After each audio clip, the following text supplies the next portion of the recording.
Come on, come on, come on. Come on in the room.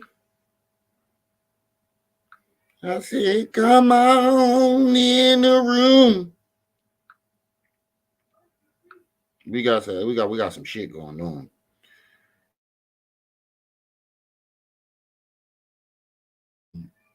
I hope everything is going well. I mean, I hope my condolences to you and your family. Nobody, no father should have to bury their child. No mother or father should bury their child. So we want to give our condolences to Gillie because I can't imagine what he's going through right now. Like I don't want to imagine what he's going through right now. Yeah, and Hassan Campbell put his 2 cents into it. You can tell that what he's saying, he just want attention. He want Gillie to respond. You can tell he want Gillie to respond because his whole entire thing makes no sense. Pocket watching too. Pocket watching his ass off. How Gillie get $100 million and his son's still in the hood? His son was a grown ass man.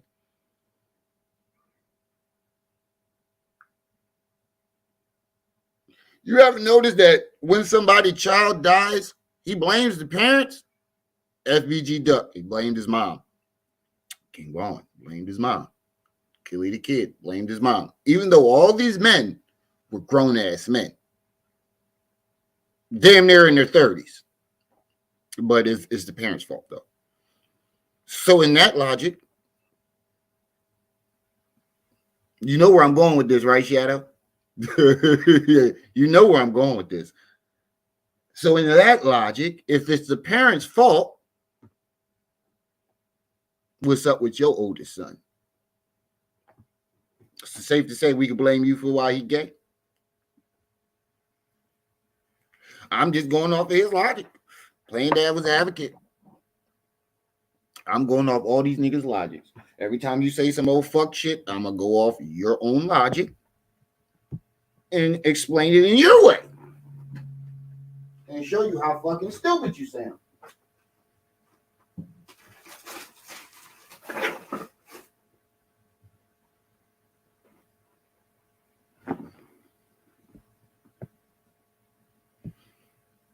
He said, hell yeah, Trans Am. Facts. Like, it's safe to say that if it's the parents' fault, we can say the same thing about you and your kids. We can say the same thing about the gay son and the remedial kids, too. And then to top that off, he said, why Gillie got $100 million and his kid's still in the hood? Nigga, how much YouTube money did you get? Your baby mom living in the shelter right now. Last I heard, I don't remember her getting out the shelter. Your baby mom is in a shelter right now as we speak. Your kids are in the hood. You got 25 kids in the hood. The only kids that ain't in the hood is the kids that live with you. All 30 of your other kids is smack dab in the hood. So how you get all that YouTube money? You about to see me make $1 million. Remember, he about to make $1 million. So I'm pretty sure you made that by now. Why is your kids in the hood still? Oh, he's going to make an excuse for that too. He's going to have an excuse for that. He's going to have a hell of an excuse for that too. Amelia Johnson, peace and welcome to the channel. Make sure y'all hitting that like button as y'all come in. Hey, Amelia Johnson, you're on the backup channel. You're on my backup channel. You got to go to Remy L. Ma'at 1 million to go to the main channel. You're on my small channel. Go to the big channel. Type in Remy L. Ma'at. Just type in Remy L. Ma'at.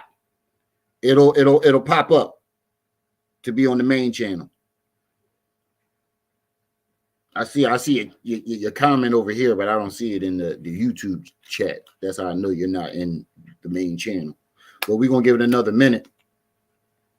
Oh, you over there too? Okay. Appreciate it. Appreciate it.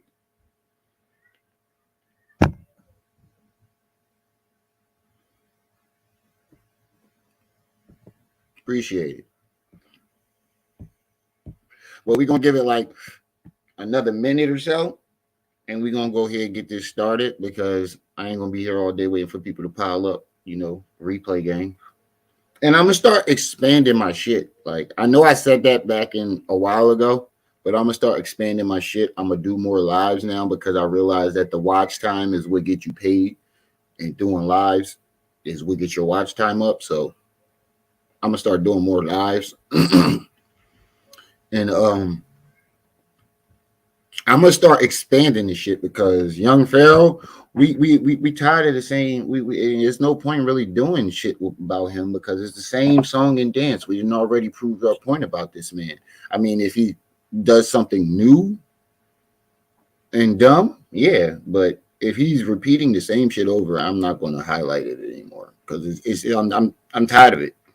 It's just I'm tired of hearing this nigga now.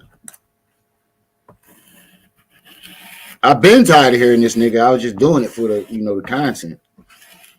But I'm really tired of this nigga. Like, I'm tired of the same song and dance. You make up excuses. You go after people who in jail who can't defend themselves, and then the niggas that's actually out of jail coming at your neck, you want to act like you don't see them. That's a clear sign of a bitch. Same thing with Zip with the drip.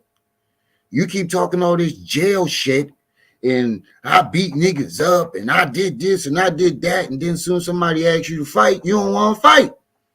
You's a bitch. That's why I stopped talking about Zip. I proved my point. You're a loudmouth coward.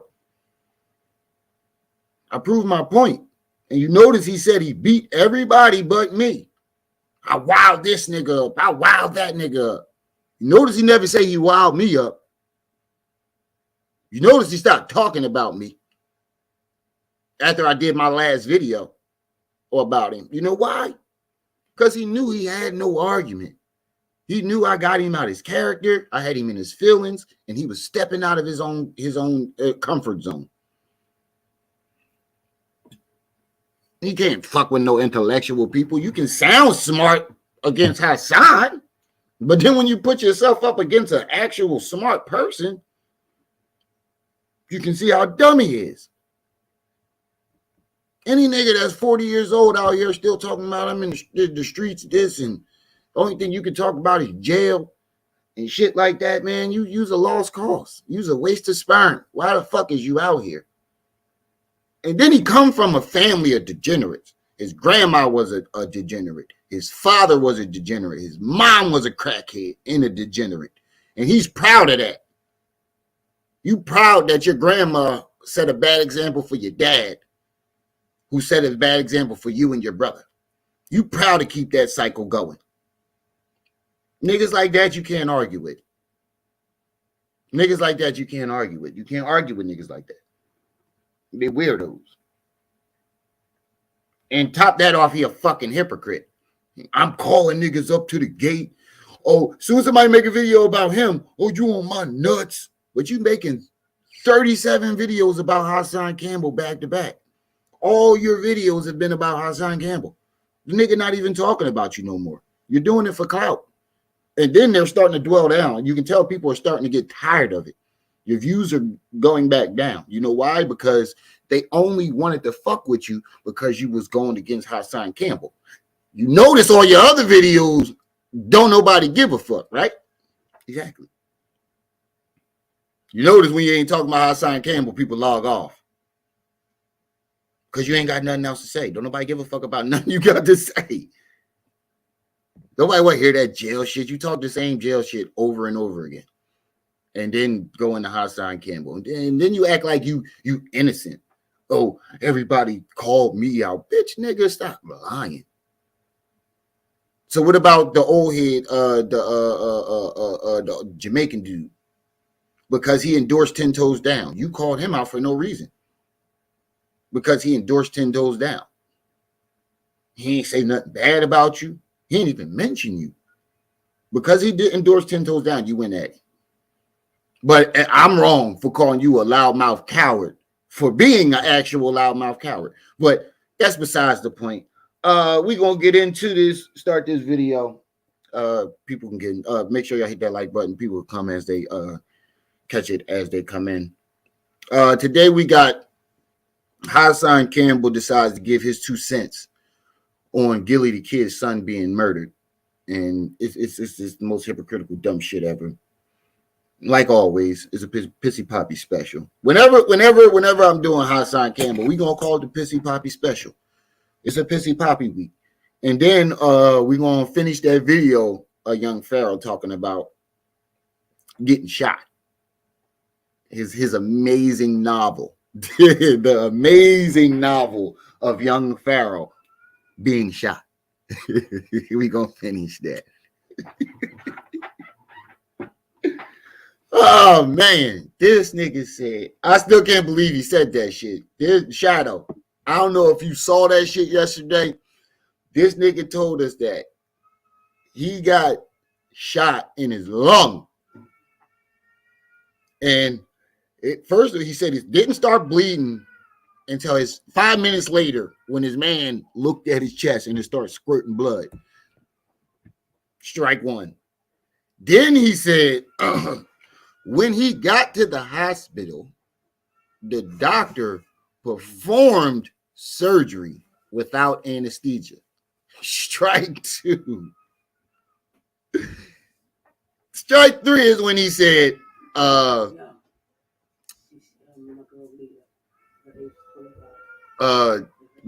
man, hold on. My mother can't be talking about that.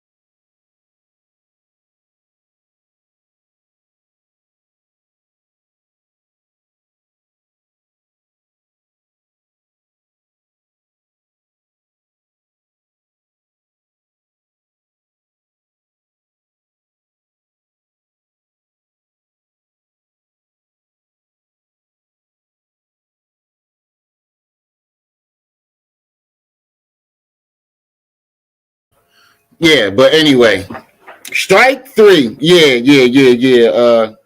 Come on, bro. Well, we ain't doing no Philly disrespect up in here, just chilling. We ain't doing no Philly disrespect up in here. You can talk about anybody you want, but you come at Philly, we got a problem. We got a problem. But why is Gillie a coon though? Why is everybody saying that? That's what I want to know. Why does everybody think Gillie's a coon? I think he's one of the realest niggas out of Philly. What did he do that was so coony? You said I'm out then. Just chilling, use a dickhead. He's a dickhead.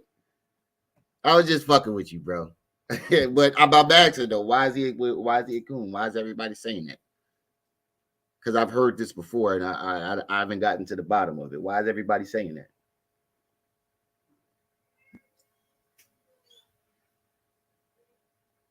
He said, I'm out then, and put the peace sign up. That nigga funny as shit. Well, roll out then, nigga. He said, fuck that then. Fuck y'all. All right. But just chilling. If you still in the chat, let me know. Like, I want to know. Why is everybody calling him a coon? What did he do? But anyway, we gonna get into this Hassan Campbell video. Disrespecting Gillie. I think he just want attention. Like you know you're wrong in this situation. You just want Gillie to respond.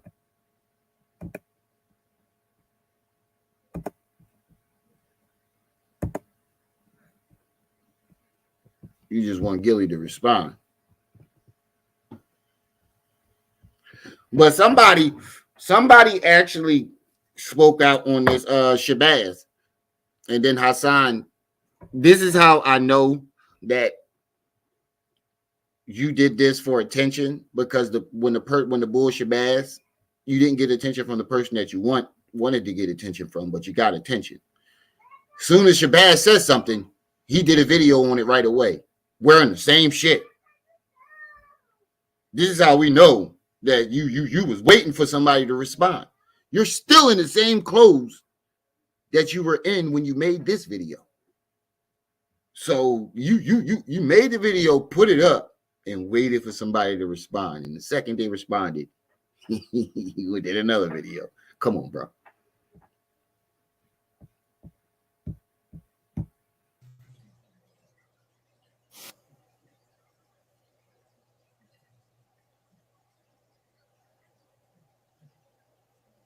Shall we begin? Shall we begin? Let me start off by saying this, right? For years, I was on YouTube. In my title, man get robbed of his life, man get shot dead. I said F all that. F all that. Nobody cared. These young boys was in the street drilling and killing, drilling and killing, drilling and killing. So, one day, I did a story. And I was talking about a brother that got murdered, right? And I said, he got his snot box rocked. He got his TV turned off. He got aired out so bad, he was rolling around on the floor doing a hula hoop. It wasn't because I was disrespecting the dead. It was because I was fed up and sick and tired of seeing our brothers, our younger brothers, older brothers, whatever, get aired out. Let me stop you right there, because that's a crock of shit. That is a whole crock of shit. You did it for attention. And then everything's how you know you did it for attention, because you start saying it. Once you realize that it got you attention, you start repeating it over and over again afterwards.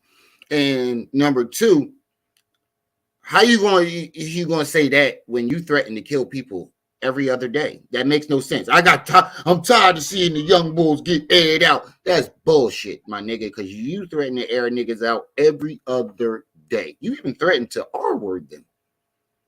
So you saying this is a crock of shit. You're using it as a smoke screen for why you did this shit. Why you disrespected the dead. How would you feel if somebody was like, your fat ass mom got her snap box rocked when she died? You wouldn't like that. It wasn't because I was disrespecting the dead. It was because I was fed up and sick and tired of seeing our brothers, our younger brothers, older brothers, whatever, get aired out. Bullshit. Shall we begin? Now, first and foremost, right?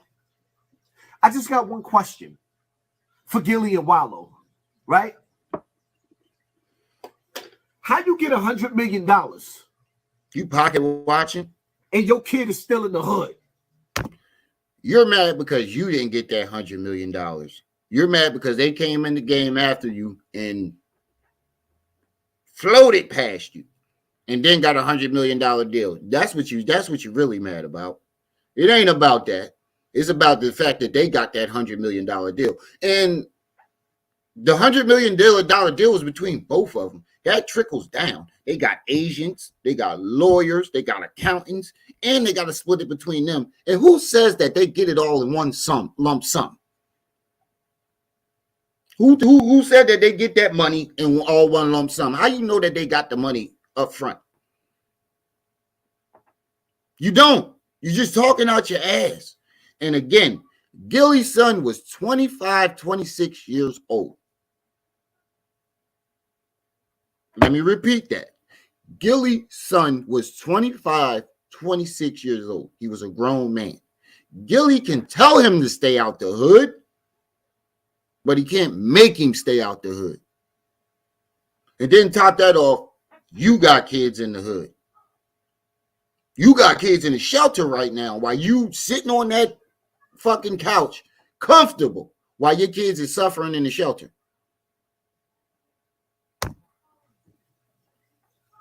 Heal up, wheel up, bring it back, come rewind. Hold up, hold up, hold up. How do you get $100 million check? Why is your kid still in the hood? Because he was a grown ass. See, let me tell y'all a little story, right? Not too long ago, I had an individual that I was trying to help. No, you wasn't. He talking about Five God, right? When did you try to help Five God? You didn't try to help none of the niggas that was around you. If you tried to help them, they would have excelled the way you did. But you didn't. You wanted to keep them at the low stages that they were at. And then when they branch off, all of a sudden, they ungrateful. No, nigga, they tired of being up under your thumb. You don't want to see nobody do the same or better than you. So they left. You always claim you're trying to help somebody. You don't want to help nobody. He wanted to go viral.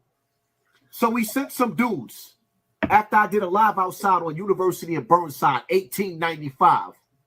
Go outside, smash my window, key my car up in the middle of the night. Then told people on the internet I got chased. Well, if you see the video, you didn't want to come out.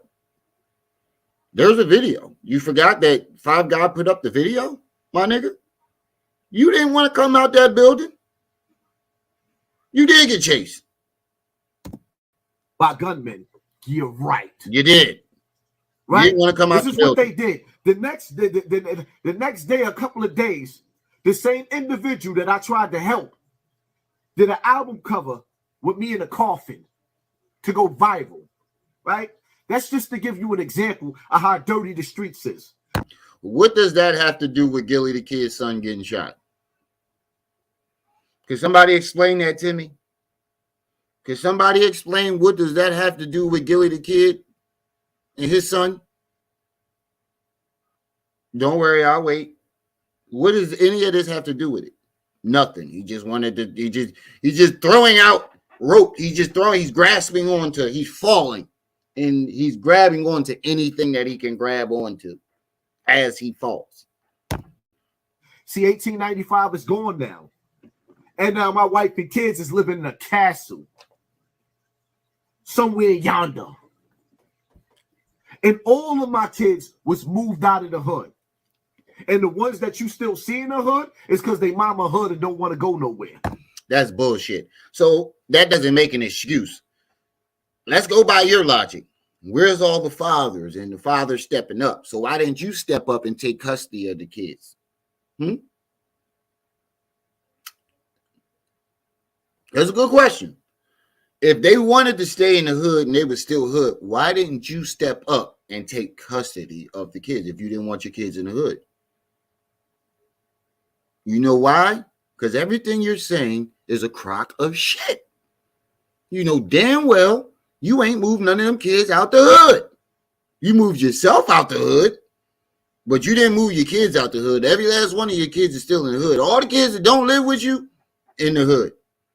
You're gonna try to blame their mom. It's because they mothers is in the hood. Get the fuck out of here, bro. If that was the case, you would have just took custody and got them out the hood if you really cared. The way you talking about Gillie kid. You really care. If you was really concerned about somebody's kids being in the hood, the way you concerned about Gillie's son being in the hood, you would have took custody of your kid and took him out the hood. But you didn't. You know why? Because you don't give a fuck. She had options. No, she didn't. Now does living in the shelter sound like an option to you? That don't sound like you don't go to a shelter because you have the option to. You go to the shelter because you ain't got no other choice. Your baby mother was in a shelter with your kids. So the fact that you sit here and say she had options, who? A person living in a shelter don't have too many, you don't have any options. They're not there because they wanted to be. That's the thing, right? You got $100 million check I moved my family. I ain't never seen 100 million. Only a couple. And what? Nigga, you ain't never seen $1 million. Stop fucking lying. Because you still talking about making that first $1 million. Now all of a sudden you seen a couple. Just the other day when he was arguing with Zip, you about to see me make $1 million. Meaning his first $1 million.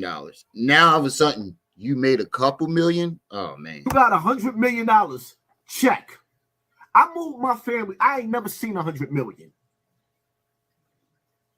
Only a couple. And with the little pennies that I got in little spurts, I made sure I moved my family out of the hood and took care of everybody around me. You explain to me how Wallow and Gillie got $100 million worth of game. For everybody else's kid, you can see the downfall of Young Thug, but you couldn't see your son in the street getting his snot box rocked with all that jewelry on. Bro, you just said he has all this jewelry on. So obviously the man is living fine. He obviously don't live in the hood. He obviously was visiting the hood. He got to look at the chain he got on right now, probably like $30,000, $40,000. You think that nigga got a $30,000 chain around his neck, $30,000, $40,000 chain around his neck, and he's still living in the hood? Nigga, you weird. You weird. Right, he's all cat. 4 doctors, peace and welcome to the channel. Like he was in a moving target. I don't even understand this, but I really, really do. And don't he go to the hood with his jewelry on? Doesn't he go back and visit the hood with every chain he has on? You were just arguing with Kwame Brown about wearing all your jewelry to the hood. And then thank you. I'm so glad I just remembered that shit. Isn't this what he was arguing with Kwame Brown about? Wearing jewelry in the hood? That's what the argument he had with Kwame Brown.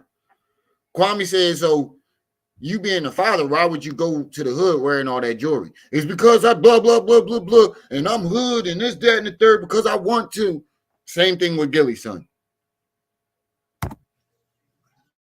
Because if y'all watch my last live that I put on private, and I'm going to put it back up and I'm going live again an hour from now. It's 8:59. At 10 o'clock, 10:30 this morning, I'm going live again because I got a lot to say. I don't even think y'all understood. It's like I didn't predict it. And he was arguing with Kwame Brown about this shit. Do you understand that you can't sit down at Satan's table? He gets into a whole fight with somebody about the exact same topic that he's shitting on Gillie about. And then turn around and judge somebody else for doing the same shit he does every day. Without somebody losing their soul? Do you understand that you cannot sit down at Satan's table? Take that, take that, take that. What did Nori say? That there's a door. There's a door. I don't know. And you went through that door. Don't put it on Nori. You said it was a door. You went through that door, and you look stressed. You look sick. All these niggas looking real stressed and sick lately. Him, young Pharaoh, they both look real stressed and sick lately. Is it me, or am I bugging? Leonard, tell me this nigga don't look stressed, sick. All these niggas. I don't know if it's sacrifice. Now you trying to say he sacrificed his son. Isn't that the words of Nori? That there's a door. I don't know if it's homo. I don't know if it's sacrifice. So now you're accusing Gillie the kid, Gillie and Wallow, for sacrificing his son? I've known Gillie. I don't know him personally, but I've followed Gillie for years. I've heard stories about him. Everybody in Philly know who Gillie is. Everybody's heard all the stories. From what my experience of the man, I strongly doubt that he would trade his son's life for $100 million. I've seen this nigga turn down deals React, what's up, bro? I seen Gillie turn down deals because his homies couldn't get the deal. I seen him turn down so many offers. You think he's gonna trade his son life for that shit? Bro, you's a weirdo. You try to turn everything into a conspiracy because so when you get your money, we can safely say you walk back through the door, right? When you make your $1 million that you claim that you're going to make, we can safely say that you're walking back through that door. You're sacrificing somebody. We can say that, right? Put a 1 in the chat if that's not reasonable, right? Whenever he gets in front of so the money that you made on YouTube, we can safely say that you walk back through the door. Right? We can safely say that. Isn't that the words of Nori? That there's a door these celebrities is telling you. And see, what y'all don't understand is, right? What y'all don't understand is that once you sign to Satan's contract, once you sign to Satan's contract and you sign that contract, and it's you don't even understand. No, you full of shit. Death could come in so many different ways. When the angel of death decides to come to get you, it's like when you watch that movie, Final Destination. You could always a movie. Always a movie. I'm surprised he ain't say it's like in the movie the movie Matrix where Neo fighting the old Indian dude, and before they get to fighting, the old Indian dude tells Neo, before I fight you, you can only know a person after you fight them. It's like that. I'm surprised he didn't use that one because he used that shit for everything.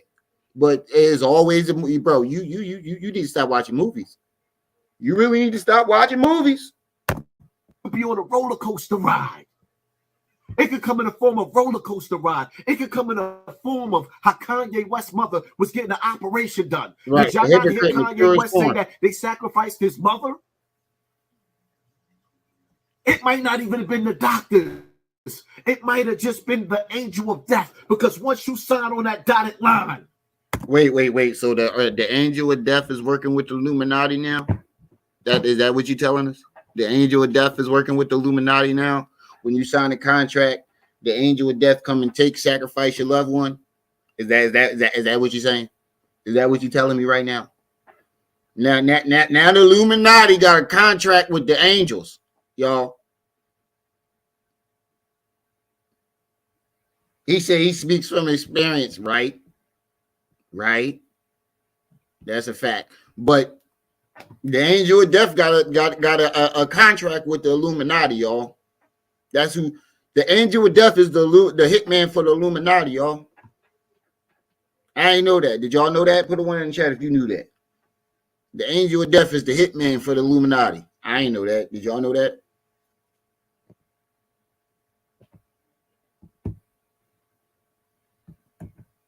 Right. That's a good one too. I thought that's how he caught his first body. Right.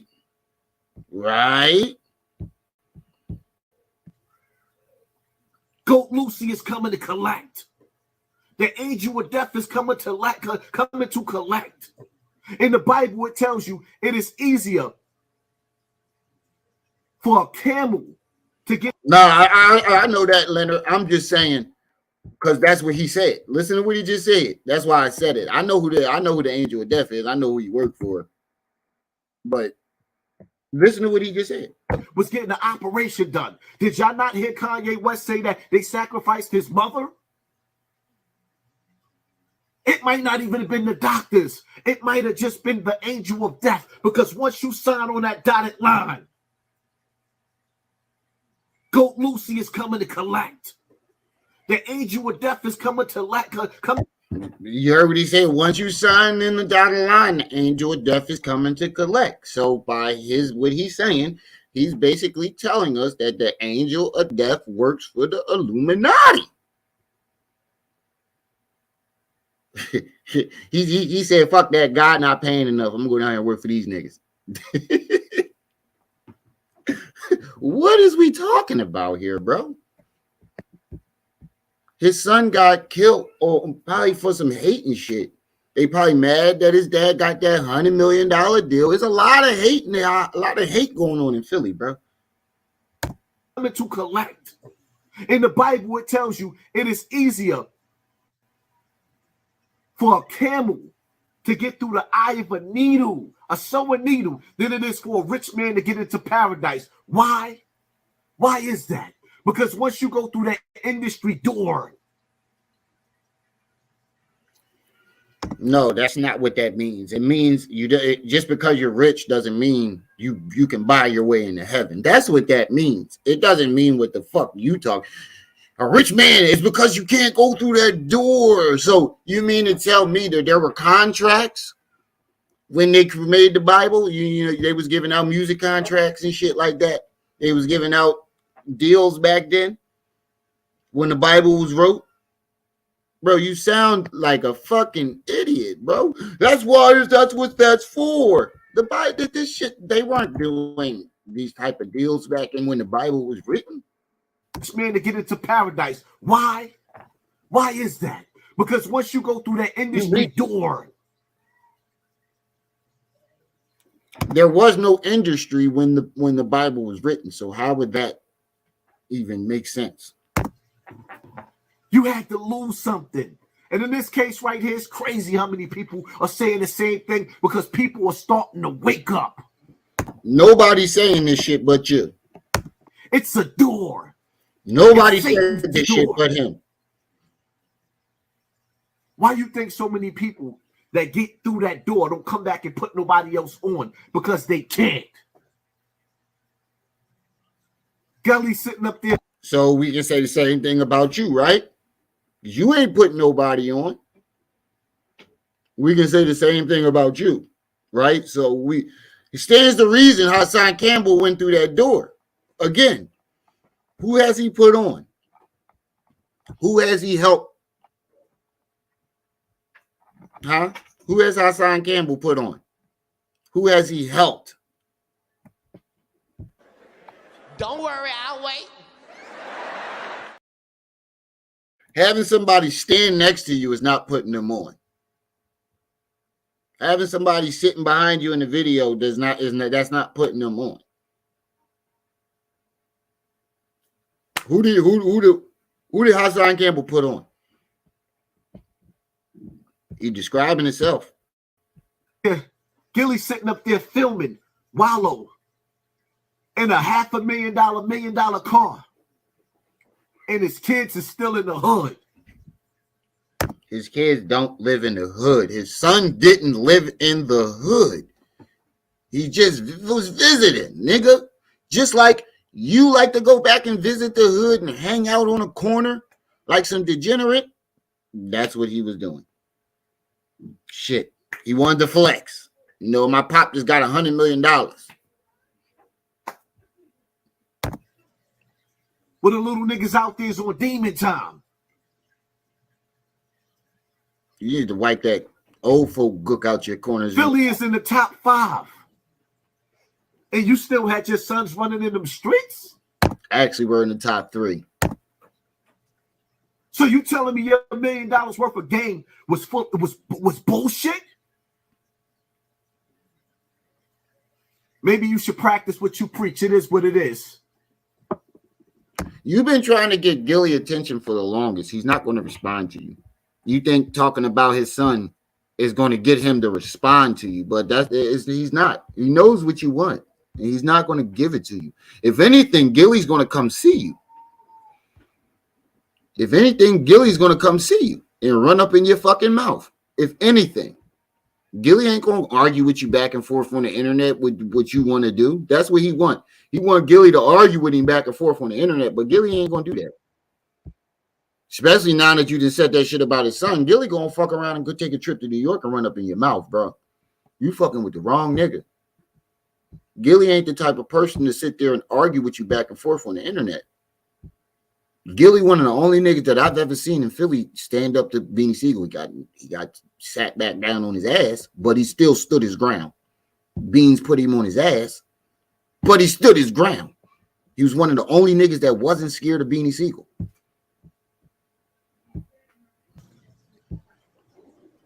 Now, OG Shabazz speaks out against the video that Hassan made.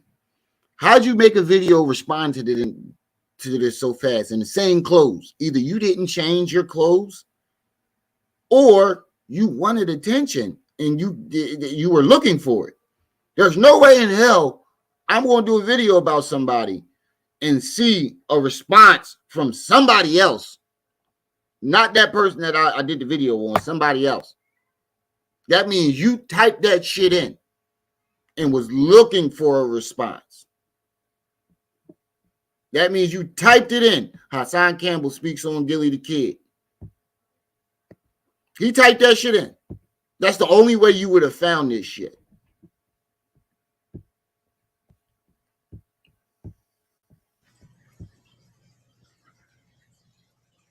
Shall we begin? He tried to show off them mammy arms. Shall we begin? He got them old lady arms. You know, them old ladies when they wave, this whole thing right here jiggle. He got one of them arms. Because that's what that shit gonna turn into. You don't work out, nigga. That shit gonna turn into all flab. That's what it's turning into.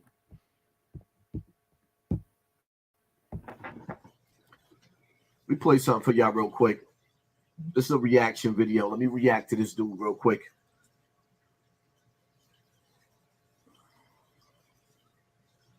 Here's what's poppin'. I want to put something out here, man, because it's something real disrespectful and disgusting going on, and I done seen it more than once about Gillie and his son.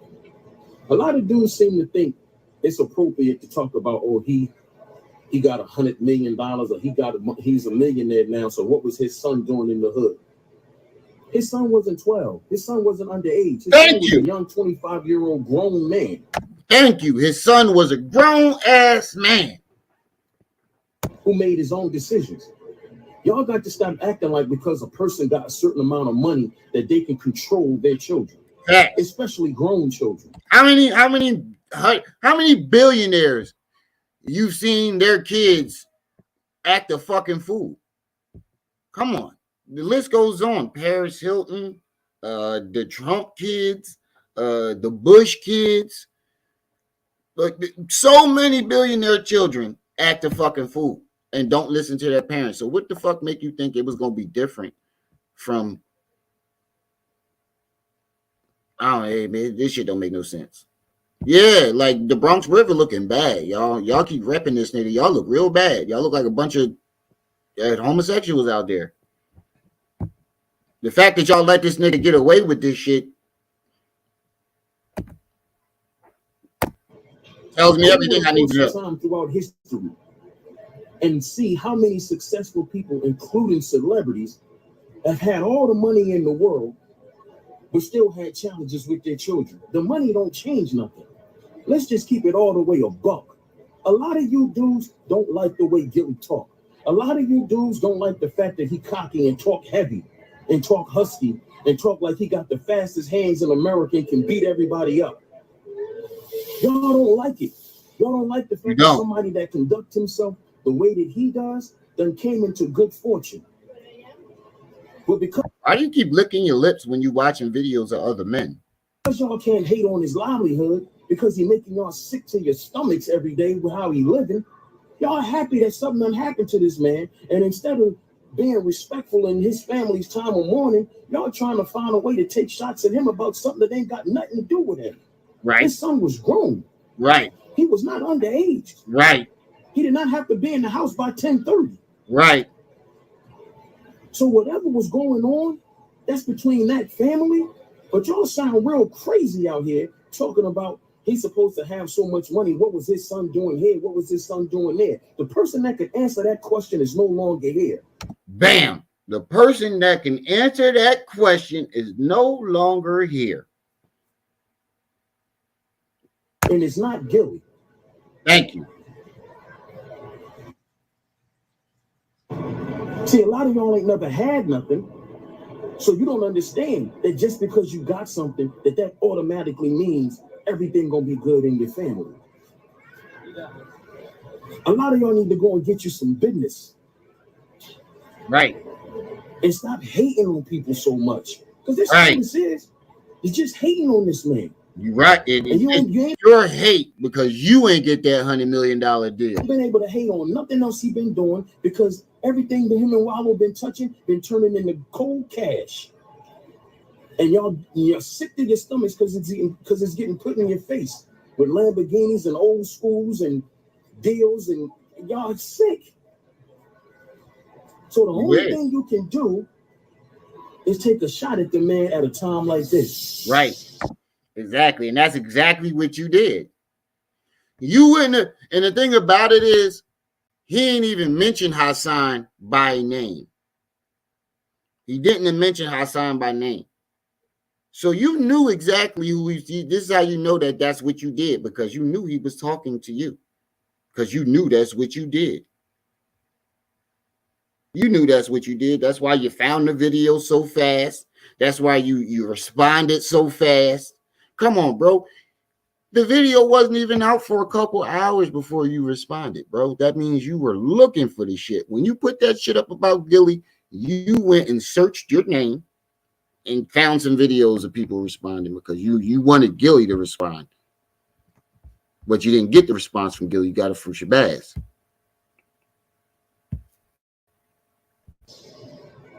Y'all corny for that. All right. You're done? You said enough. Y'all heard enough, right? Shall we begin? See, here's the thing, right? Respectfully. You know, that's the disrespect. That's the road. That's when you on the road to disrespect. When people be like, respectfully. First off, where was this lecture? Where was all this conversation coming from you, Shabazz? When Gillie sat there with Jay Prince and listened to Jay Prince and antagonize and threaten Offset after Takeoff was murdered. What? Yeah, what the fuck are you talking about, bro? What does this have to do with you speaking on Gillie's son dying? You're always trying to point the finger at somebody else to draw attention off yourself. Why didn't you say nothing about this? Or this person said this. You're always trying to. We're not talking about what Jay Prince said to Offset. We're talking about what you said about his son dying. What the fuck does what Jay Prince said about Offset have to do with Gillie's son being shot? Nothing. Who? Huh? Where was this energy at? Did you check Gillie when he did that in front of the world? No, you didn't. Because Gillie ain't the one who said it. Gillie's not the one who said it. Jay Prince is a grown-ass man. Gillie is not that nigga father.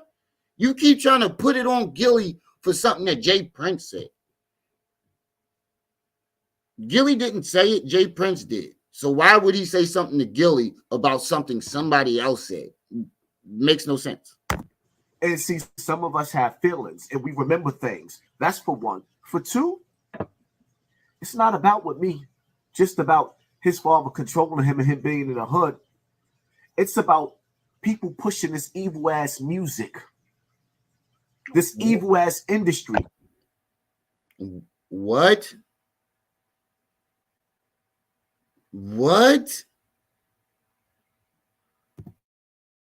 How do we get here? What the fuck is about people pushing? What the fuck do Gillie the kid, you disrespecting Gillie saying he got $100 million.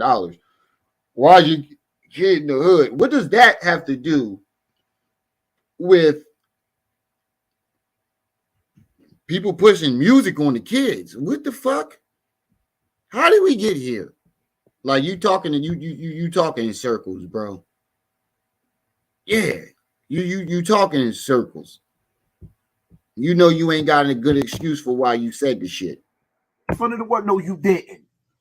And see, some of us have feelings and we remember things. That's for one. For two, it's not about with me, just about his father controlling him and him being in the hood. It's about people pushing this evil ass music, this evil ass industry, What does and this these have to do evil with ass any of it? rappers who leading these young boys astray. Gillie's not a rapper not a rapper anymore. He's not part of the industry. He's not pushing music. None of that shit had anything to do with Gillie. So you talking out your ass, bro. You really talking out your ass. And you ain't got a good excuse for why you said what you said, other than clout chasing. That's why your excuse sound like this. You reap what you sow. It's about the door, going through the door of sacrifice and accepting Satan's money. And then when your child get his soul snatched, everybody's crying. So anybody that get a deal in any type of new business industry, like whether it's music, podcasting, acting, anything that has to do with the professional entertainment, is the devil's money. But that's the industry you're trying to get into, though, right? So what sense is it? He's always talking about the industry, the door, and the devil's money, but this is the same industry that he's been trying to get into for the last 30 years. That's why you bent over for Bambaataa, because you thought that you was going to get into the industry. When you knew the Grand Reaper was coming. It's about the door. Now let's get to you, Shabazz. May the brother rest in peace, man.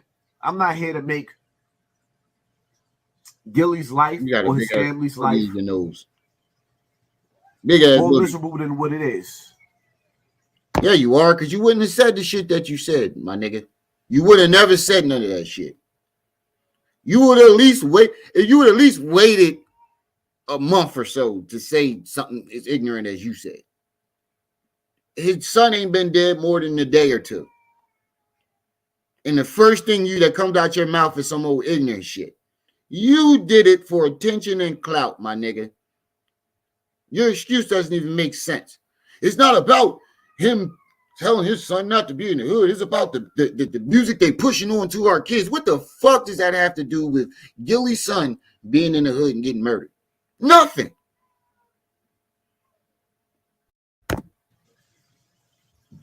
The killer. You know the killer? The one that actually pulled the trigger? I don't hear y'all saying nothing about him. Y'all have a problem, and this is why I have a problem with y'all. Why? What are we going to say? We don't even know who the fuck the killer is. Y'all got a problem with the people that have an opinion on him going back to the hood where he's not wanted. Clearly, he wasn't wanted there, so they didn't let him leave. You're not wanted in the hood, my nigga. You get chased out every time you go. You do the same. Yo, this nigga is a hypocrite. I can't listen to it no more. This is the most hypocritical. Matter of fact, there's only a couple more minutes left in the video. Let me finish this video out. Yeah, shitting on the dead is fucking. He gonna get his karma, yo? I hate to see what his karma is. Matter of fact, I can't wait. I ain't gonna say I can't wait to see what his fucking karma is. Coma, what's up? We about to get into that.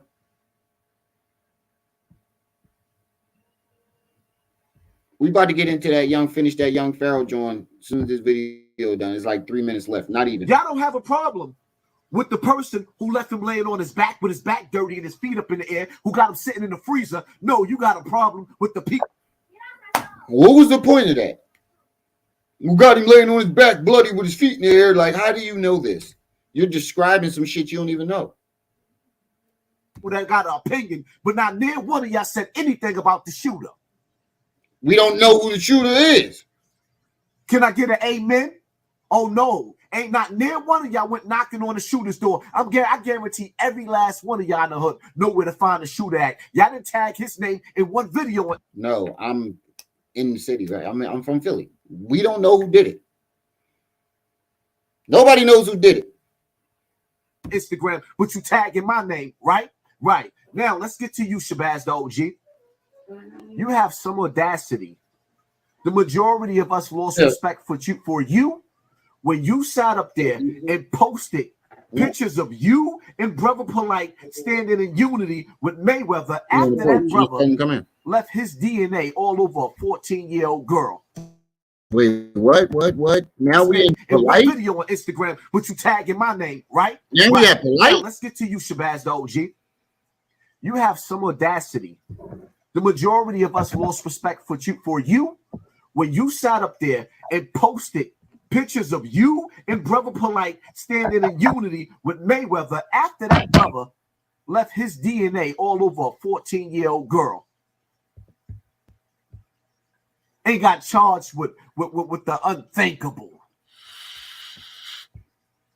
The man copped. How you gonna say that when you watch Bam leave his DNA over a bunch of 13-year-olds for 20-something years and didn't say a motherfucking word? Bro, the last thing you want to do is point at somebody, not going after a pedophile. That's the last thing you should be talking about right now, bro. That should never come out your mouth, because every child, I said this in my last video about him, I don't know if y'all saw it.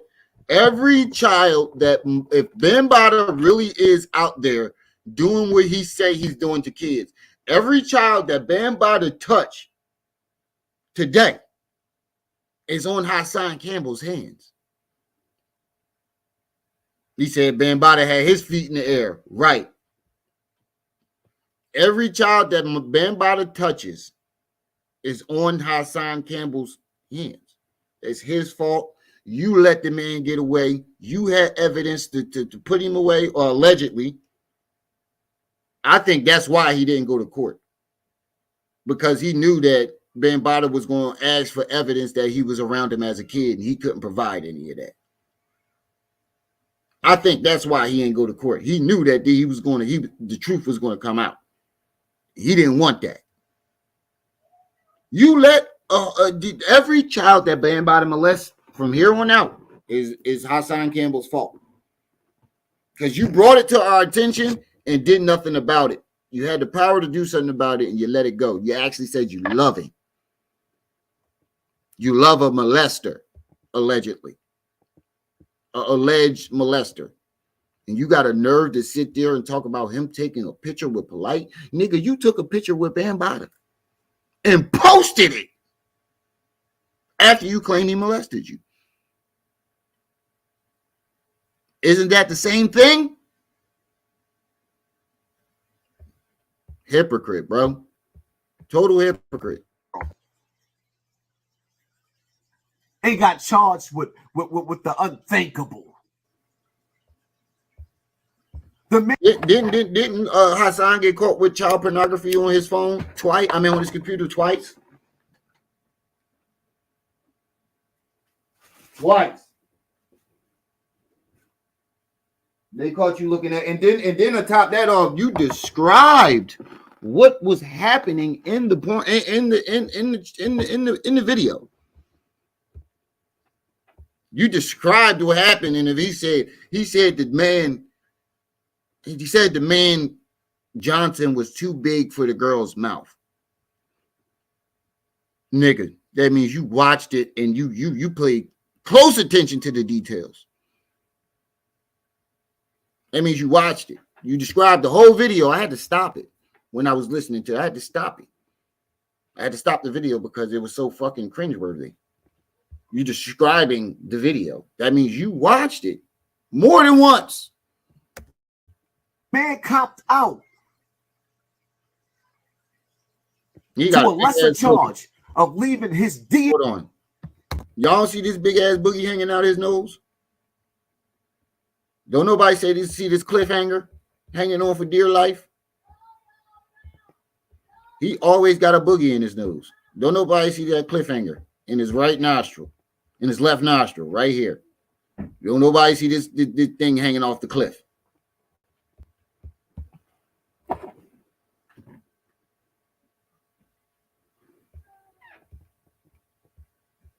Hold up, bro. Hold on for a second, y'all.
to a lesser charge of leaving his DNA all over a 14-year-old girl, and you stood by his side.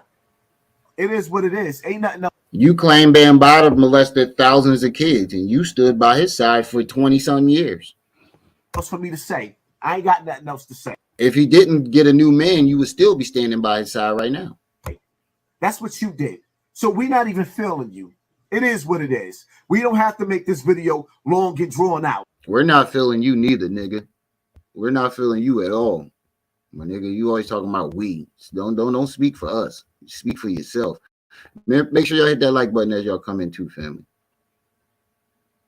All right, now let's get to this young Pharaoh story.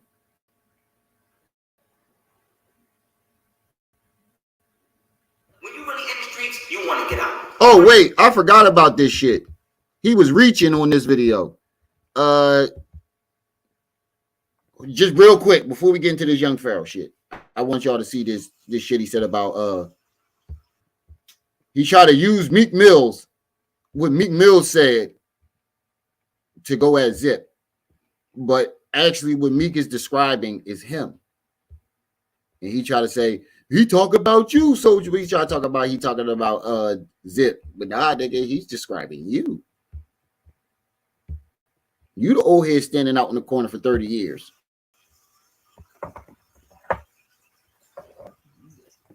It's not done. Shall we begin? Shall we begin?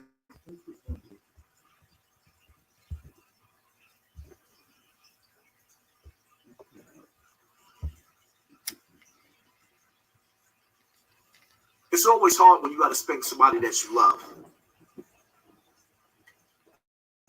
For 30 years, why is anybody even listening to him? Like, we should be telling, yo, shut up, man. We ain't trying to hear that. You've been in jail 13 times. You're in the corner for 30 years. The fact that he said you got to spank somebody that you love, like, from what Zip tells us that y'all never even knew each other outside of YouTube. So how you loving? Y'all didn't know each other until YouTube. Y'all just met. How you loving already, nigga? Talking about spank somebody you love. 45 years old, you still in the same corner. Nobody should be listening to you. And you got to listen to this guy on the corner that never achieved nothing, never did nothing in his life just because y'all stuck in the same neighborhood. Now listen to what Meek's saying. You got to listen to this guy on the corner that... Listen to what Meek's saying. For 30 years, why is anybody even listening to him? Like, we should be telling, yo, shut up, man. We ain't trying to hear that. You've been in jail 13 times. You're in the corner for 30 years. You're 45 years old and you're still in the same corner. Nobody should be listening to you. And you got to listen to this guy on the corner that never achieved nothing, never did nothing in his life. Just who does this sound like? Y'all stuck in the same neighborhood from public housing. You might become old just like him. Who does that sound like? Zip. That don't sound familiar? Yeah, it sounds familiar. Meek is talking to you. Nah, nigga. That you reaching. And the fact that you drag somebody, you can't win an argument without dragging somebody out. You ever notice that every time he gets into an argument with somebody, he drags other people into it? Bullets got it. Oh, old head was ready to kill you and your grandma, dragging that man into it. 10 toes down. He dragged 30 other people into it. Sinetta dragged some other nigga, random nigga that nobody know into it. Every time he gets into a beef with somebody, the first thing he does is grab somebody else and throw them in the middle of it. And somebody ain't got nothing to do with it. And then on top of that, you're reaching. You're reaching. He's describing you. Zip wasn't out there for 30 years on the corner. He'd been in jail the last 20 years. So that checks that out. You've been on the corner for the last 30 years trying to preach. You have been in and haven't achieved nothing outside of YouTube. What have you achieved outside of YouTube? You can't keep saying that house. We already see the Real Drunk TV, aka Real G's TV, then already showed the deed to the house. It's not is your girlfriend's house. So you can't use the house because it ain't yours. All them cars and your girlfriend name. If she say you got to go, where do you go from there? Straight to the hotel, nigga. How you the only nigga that ain't been out in the corner for 30 years and ain't achieved nothing? How you gonna try to use me? The fact that you try to use somebody else's argument to win a battle means you lost already. Soldier boy, roll, Superman, hold on, watch me, you. He's talking to you. Healer, wheeler, bring it back, come, rewind. This is reaching. Been on the corner for 30 years. Why is anybody even listening to him? Like, we should be telling, yo, shut up, man. We ain't trying to hear that. You've been to jail 13 times. You're on the corner for 30 years. You 45 years. Been to jail 30. Zip is 30. Down to the T. Down to a T. You 45. You've been on the corner for 30 years. You've been in and out of jail. That describes you down to a T. Yeah, Zip. Nobody should be listening to his goofy ass neither because, yeah, he hasn't achieved nothing either, but he hasn't been on a corner for 30 years and ain't achieved nothing. Zip can argue, if I was on the corner them 20 years, I'd have been did this or I'd have been, signed or, he can argue that. You can, nigga. You actually was out here. What was you doing? Fucking Bambada. That was it. The only thing you achieved is how to make your knees touch your ankles. I make your elbows touch your ankles. That's the only thing you achieved. The only thing you achieved was how the perfect way to throw it back. As though you're still in the same corner, nobody should be listening to you. You gotta listen to this guy on the corner that this is a reach. Nothing, never did nothing in his life just because y'all stuck in the same neighborhood from public housing. You might be cold just like him. This describes him down to a T. How Raj, you what's up? There say he's talking to you. No, he's talking to you. In jail, you've been going to jail since Spofford.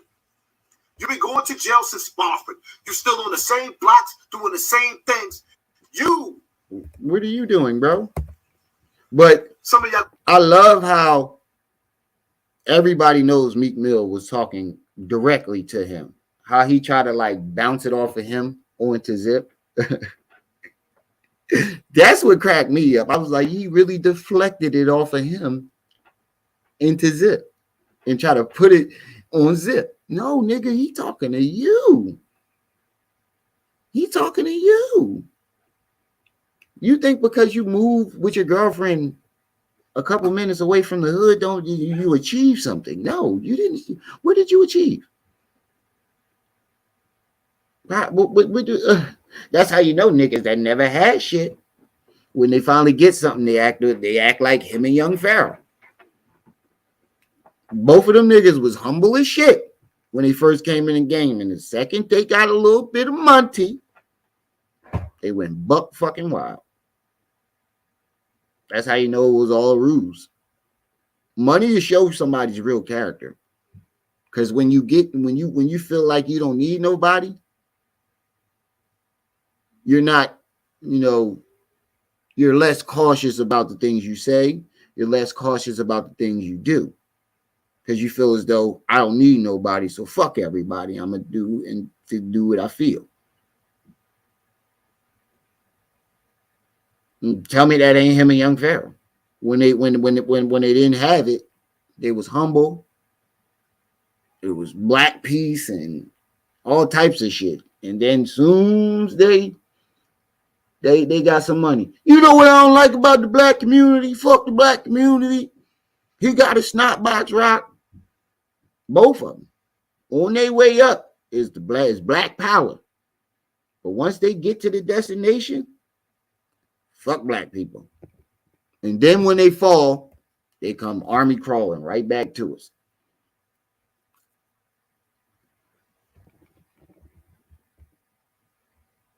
I'm gonna ask, yo, what happened with you and Zip? Zip went left with me when I seen him sit with my enemies. Plain and simple. Bro, you're a weirdo, bro. You said the same thing with Doggy Diamonds. Like, you don't want nobody. You keep talking about sitting with my enemies. You just don't want nobody to excel. You don't want nobody to do the same or better than you. I know people like you. You don't. I got people in my family like you that don't like to see other people have the same or better. He's one of those type of people. He don't like people having the same thing or better. You can't have the same as him. He wants all the spotlight to itself. You can't have none of the limelight. He needs all of it. And then soon somebody start doing something that he did and getting more attention for it, he gets butthurt.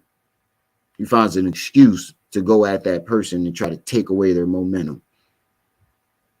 That didn't work with it. What's that song? I think they both weirdos. Shit, boy, I put you on. Put you on. Shots fired. All right, we're gonna get to that young Pharaoh video. I just wanted to show that real quick and show how fucking hypocritical it is. Like, nigga, how you gonna sit there and say that when you the only nigga that been out here? Zip ain't been out here. And I ain't taking up for Zip because, like I said, that nigga said something about my kids. And he's a fucking weirdo for that. You use your degenerate grandmother as an excuse. Yeah, now I'm saying something about your grandmother because you disrespected my kids. I ain't say nothing about none of your family. Any problem, anything that I said about Zip, goofy ass, rockhead ass, I said about him. To him. That nigga gotta go for people kids. That's how you know you's a bitch.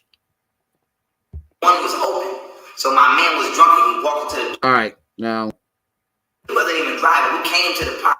Put a 1 in the chat if you was here yesterday for this I got shot story. When I got shot story. Put a 1 in the chat if you was here yesterday. I want to know where to start on this video. So if you was here yesterday, put a 1 in the chat. Because if you wasn't, if the majority of the people wasn't here, I'm gonna just start it over. Start the story over.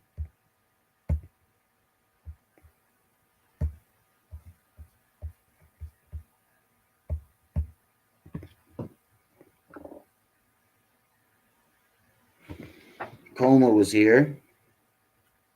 Nequa, sorry sis, I'm so sorry I didn't say what's up. I'm so sorry. Hey sis, how you been? You said 3. I'll rewatch. All right, so mostly everybody was here, right? All right. So we're gonna pick up where we left off.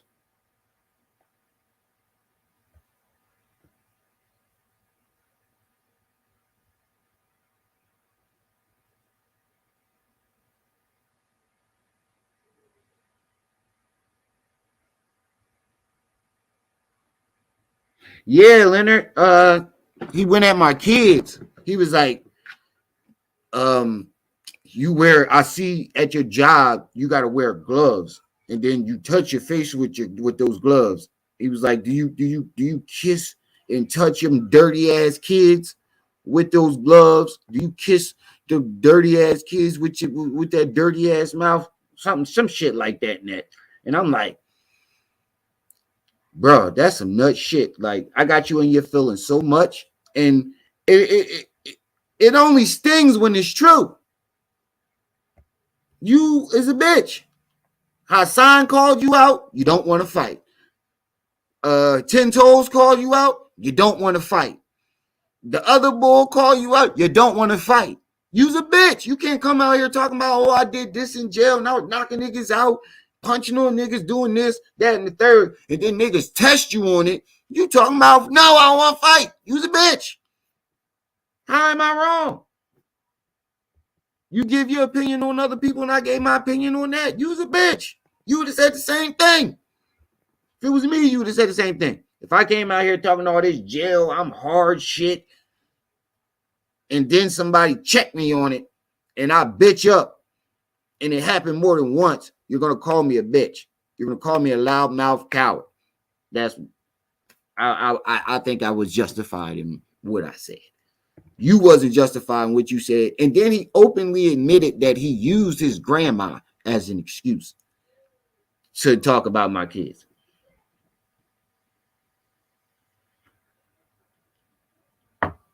Yeah, everybody knows Zip ain't shit. He's a bitch. Everybody know.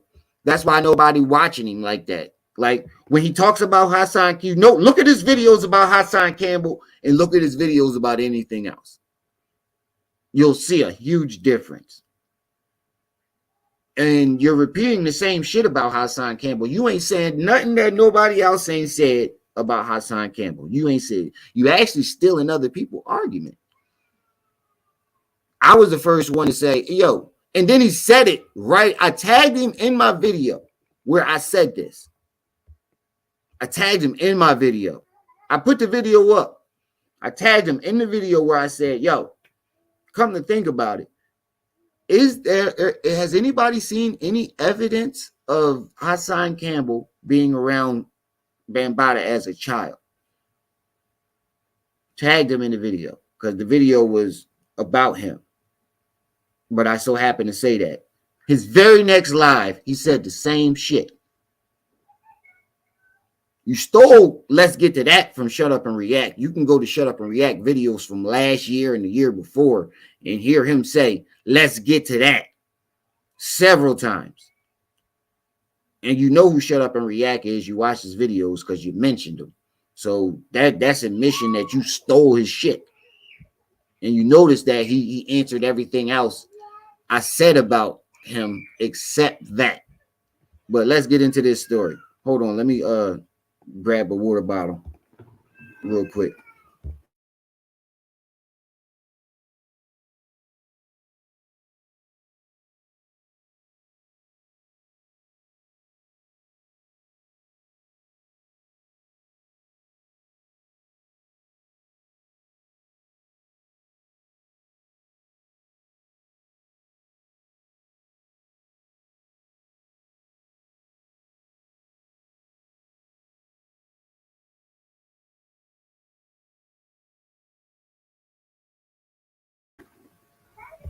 All right, we back.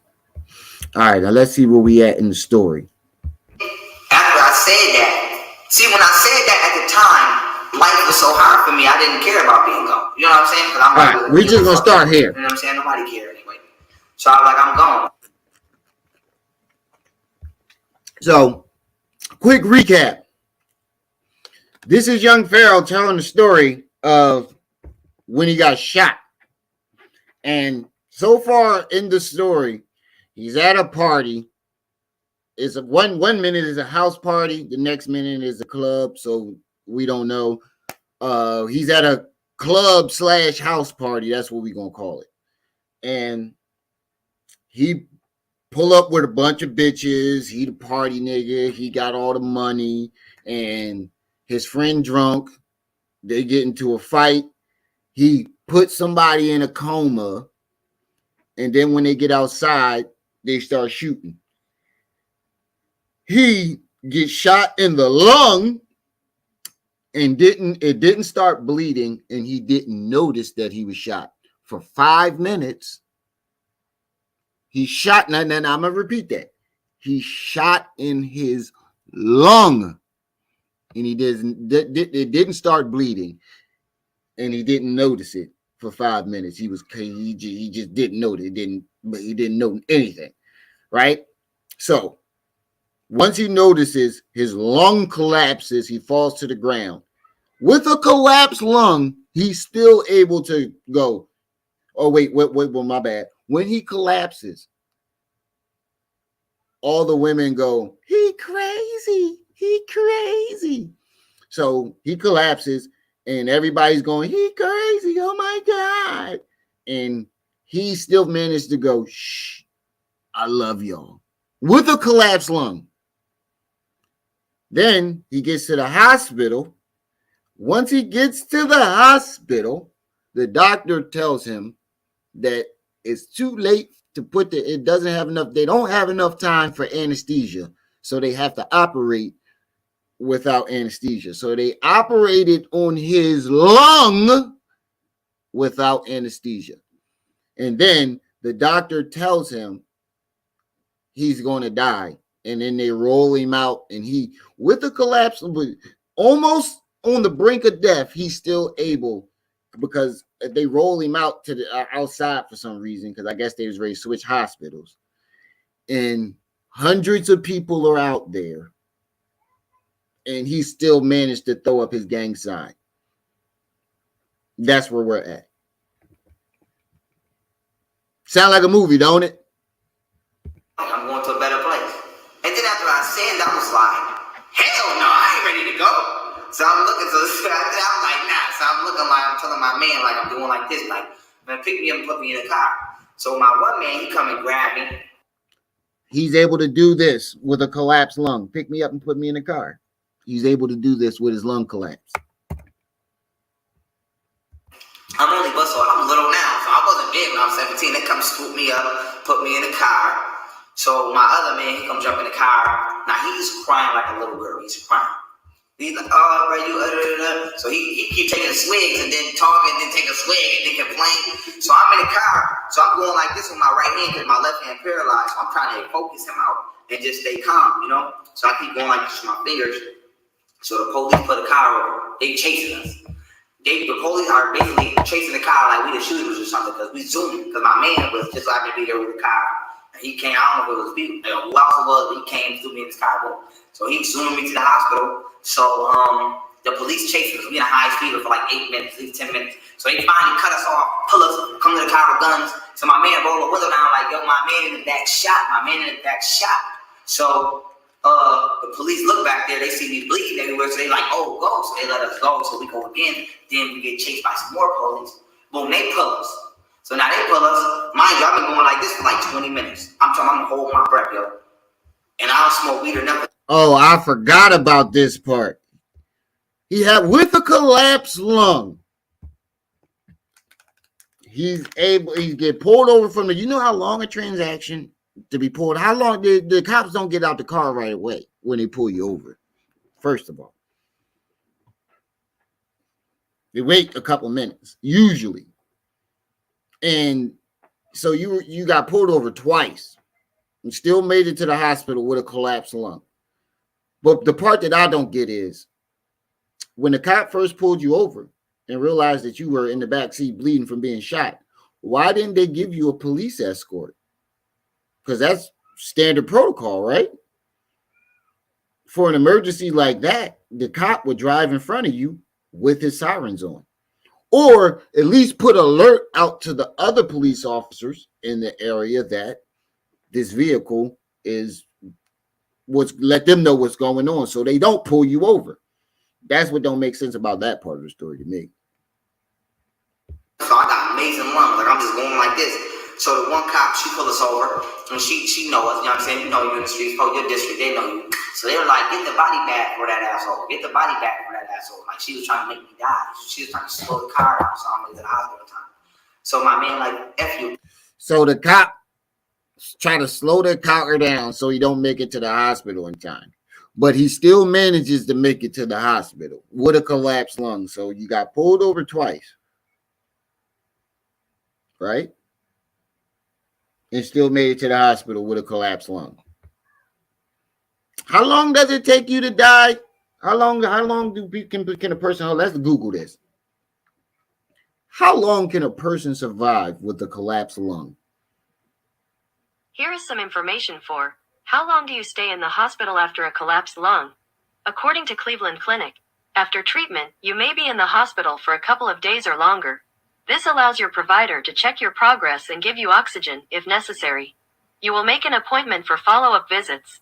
You should contact your provider if symptoms of collapsed lung return. So they say with treatment, you can last a couple days or longer with treatment. So hold on.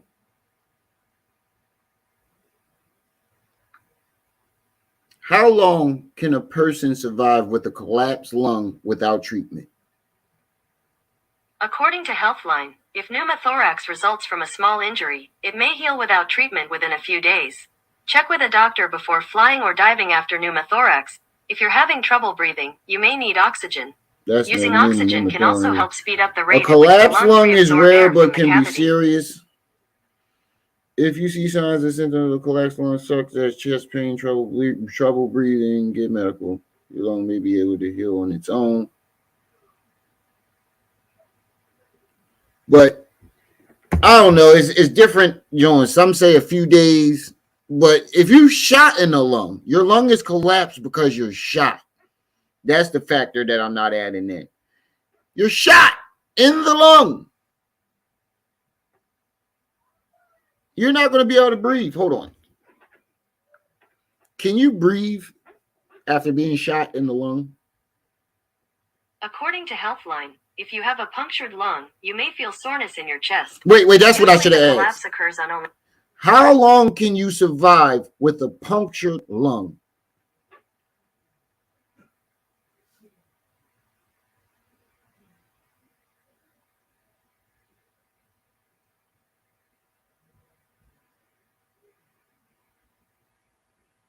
Oh, it's not giving me nothing. Hold on. I should ask my mom. She was a nurse.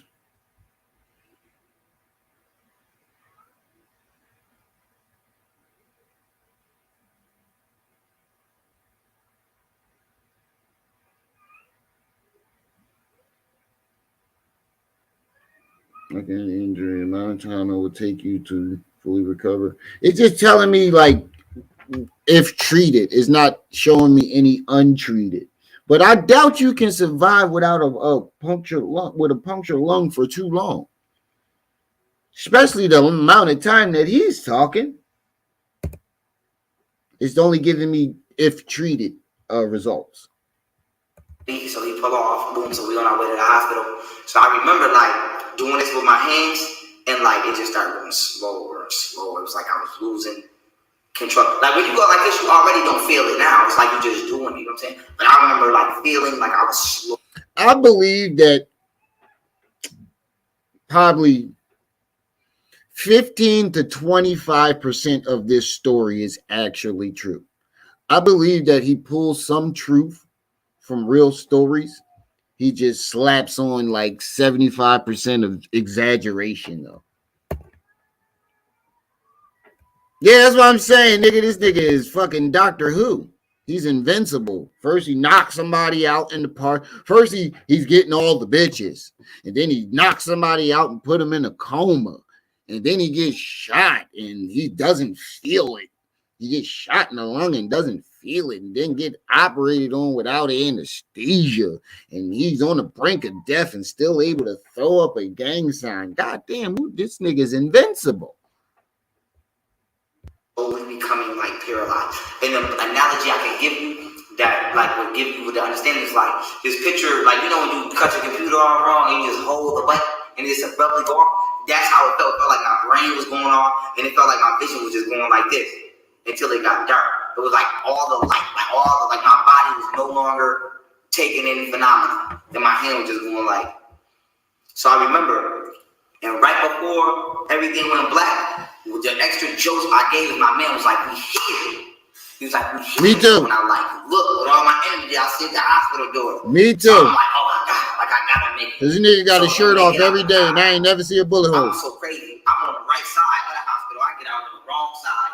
So I kind of felt like my man trying to help me, but I'm telling myself, like, if I just go limp and give in, I'm gonna die. You know what I'm saying? So I have to stay in. I have to stay physically in this body. You know what I'm saying? So when I jump out the car, I throw myself on the ground. He's trying to pick me up. Some police officer trying to pick me up, and I just keep snatching his little arm away because I couldn't move, so I can't fall. So I'm literally rolling in the hospital, like rolling. So the police like, what's wrong with him? So my mate trying to help me, so I'm just keep snatching off, and I'm rolling because I'm telling myself, soon as you relax, soon as you give in, I'm gonna release. I'm chill. I know, like my soul's gonna leave this body because I felt it leaving it. So I'm just rolling in the hospital, crawling. I'm looking like a zombie, dude. So I get in there. you rolling and crawling in a. For somebody who just got shot in the lung, you remember a lot. You remember a lot of details about this story. I've never seen somebody get shot and know so much about why he got shot and what transpired. Like I've never seen. This sound like that Soldier Boy story. And then I got up and bah, bah, bah. I shot him 3 more times and then it reloaded the clip. Bah, bah, bah. Then I shot the nigga in the ass. Bah, bah, bah. The one nigga was in camouflage. He was invisible at first. And then with my supervision, I was able to see him. Bah, bah, bah. But the other bull was wearing the lead suit. And you know, my superpowers, I can't see through lead. So he was able to sneak by me. But then I saw him creeping. And then I shot him in his ass. Bah, bah, bah. This sounds like that Soldier Boy story. So they come out with a stretcher. Boom, I get up. I know. I remember you saying that yesterday. You looked down when you lied. Boom, they get the pumping of blood on my lung. And I remember the doctor told me, like, man, we don't got no time to give you the anesthesia. So what you trying to do? You want to do it? So I shake my head like, man, go on, do your thing. So they did the whole surgery on me. I felt all of that shit. I remember I was in there like, blank man. That's all I kept doing. So they went in me. I felt them moving the bullet. Like I felt them with the tweezer actually moving it. I felt all of it. And they had gotten off my spine. You notice he didn't show it. He's just, I got the scar right here on my rib. You notice he ain't go, look, here go the scar right here. If something really happened like that. Yeah, that's why I said he was rolling around, flopping on the floor like a zombie. Bruh. This sounds like a fucking movie. That's what that's what I'm saying. Son. He said the same thing about being drugged. He said the same thing about being allegedly being drugged, about drugging himself, per se. He said, if I wouldn't have been able to keep calm and center my chi and slow my heart rate, I'm like, what? This sounds so familiar. I could have sworn he said this about something else. When I heard him say it on this, I was like, yo, I heard him say this. Then I went back to the video. He said the same thing about when he drugged himself. Oh, if I wasn't able to center my chi and keep calm, I saved my own life. Oh my God, nigga. They put the pump in me, they pumped the blood out of my lungs and they inflated it back, put me on the thing. So they put me on the 12th floor because the 12th floor is where they send you when you're supposed to die. So I overheard the doctor telling him, he was like, yo. Bro, how you know what floor they put you on when you're supposed to die? They don't tell you, oh, we're going to put you on this floor with the rest of the people that's supposed to die. When does a doctor do that? Secondly, like I said yesterday, the second the doctor would have put that scalpel to his skin, his body would have went in shock and he would have died. There's no way in hell he would have been able to operate on your lung. Inflate your lung with you looking at him. There's no way in hell. There's no way. He's not going to make it. I mean, send him to another hospital. To the 12th floor, so when they put me on a stretcher, I remember I came out my line. It was like a movie. I'm coming out of the hospital. It's like 100 people outside. I throw my little gang sign up, So everybody like, yeah. So I get on the ambulance. So the doctor the paramedic. I had told the paramedic. He's on the brink of death, and he's still able to throw his gangbang sign up to the hundreds of people that's outside. Where did these hundreds of people come from? I'm like, yo, I'm pointing. So when I point, because the blood is out my lung now, so I can kind of talk. So when I point, and he's able to point. I'm like, I keep pointing. So when he's like him in the blue hoodie, I'm like, yeah. So I was like, that's my brother telling my love because I know I ain't gonna make it. You know what I'm saying? That's why I said that. Let you go. I'm like, man, I ain't gonna make it, man. You ain't got to love me like that. So I just tell you myself I love you and let that go. You know what I'm saying? Let that rock. And the doctor don't know what I mean, but if he would have told my man that, my man would have knew because I was trying to tell my man, like, don't hate them niggas for shooting me because you started it with your drunk, stupid ass. So you killed me. You know what I'm saying? So I'm telling you, like, let that rock. Don't hold that in your soul. You know what I'm saying? You ever notice you notice the one thing that all his stories have in common? It's always somebody else's fault. He's always the victim. So when I get to the hospital, they take me to the 12th floor, and I'm just telling myself, like, just don't go to sleep. You know what I'm saying? Just don't go to sleep. So I was just looking at the lights all night. I was up all night just looking at the lights. People was coming in, praying over me. You know how that go. I'm just looking at it. I'm like, I ain't trying to hear that shit. I'm looking at the light. I ain't trying to hear that. Jesus. This sounds like a movie. So I'm laying on the bed. Boom. The doctor came in, and he was like type shot, like, oh, this nigga still here. You know what I'm saying? Like, oh, and I'm like, man, like, oh, yeah. Man, the doctor just come in shocked and amazed. He's still here? Nigga, that's bullshit. You know how I know that's bullshit? Because they keep you on the heart monitor. And the nurse watches it at her desk. They got a whole monitor and they sit and watch the people's heart rates. They keep an eye on people.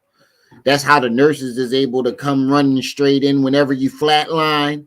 That's why the nurses is always quick to run in. So why would the doctor be shocked that you still there? He knew your heart was still pumping when he walked in the door, before he walked in the door. Before he comes back into the room, he grabs the chart from the nurse and asks, how's the patient? So that's a crock of shit. So what you said is that either that doctor is the most first he operated on you with no fucking anesthesia, and then he came in shocked that you were still alive. Oh, God. That doctor need to lose his motherfucking license. I tell you that. That's the worst doctor I've ever heard of.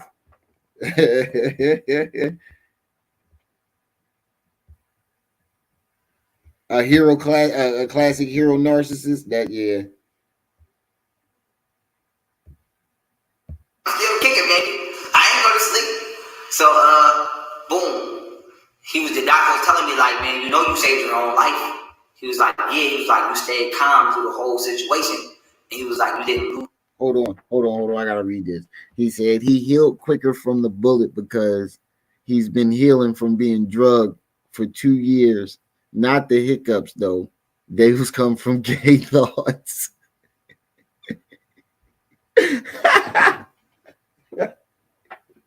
He said, oh shit, sons is crazy as shit. He said his body healed quicker from the bullet because he's been healing from being drugged for 2 years. Not the hiccups, though. They come from gay thoughts.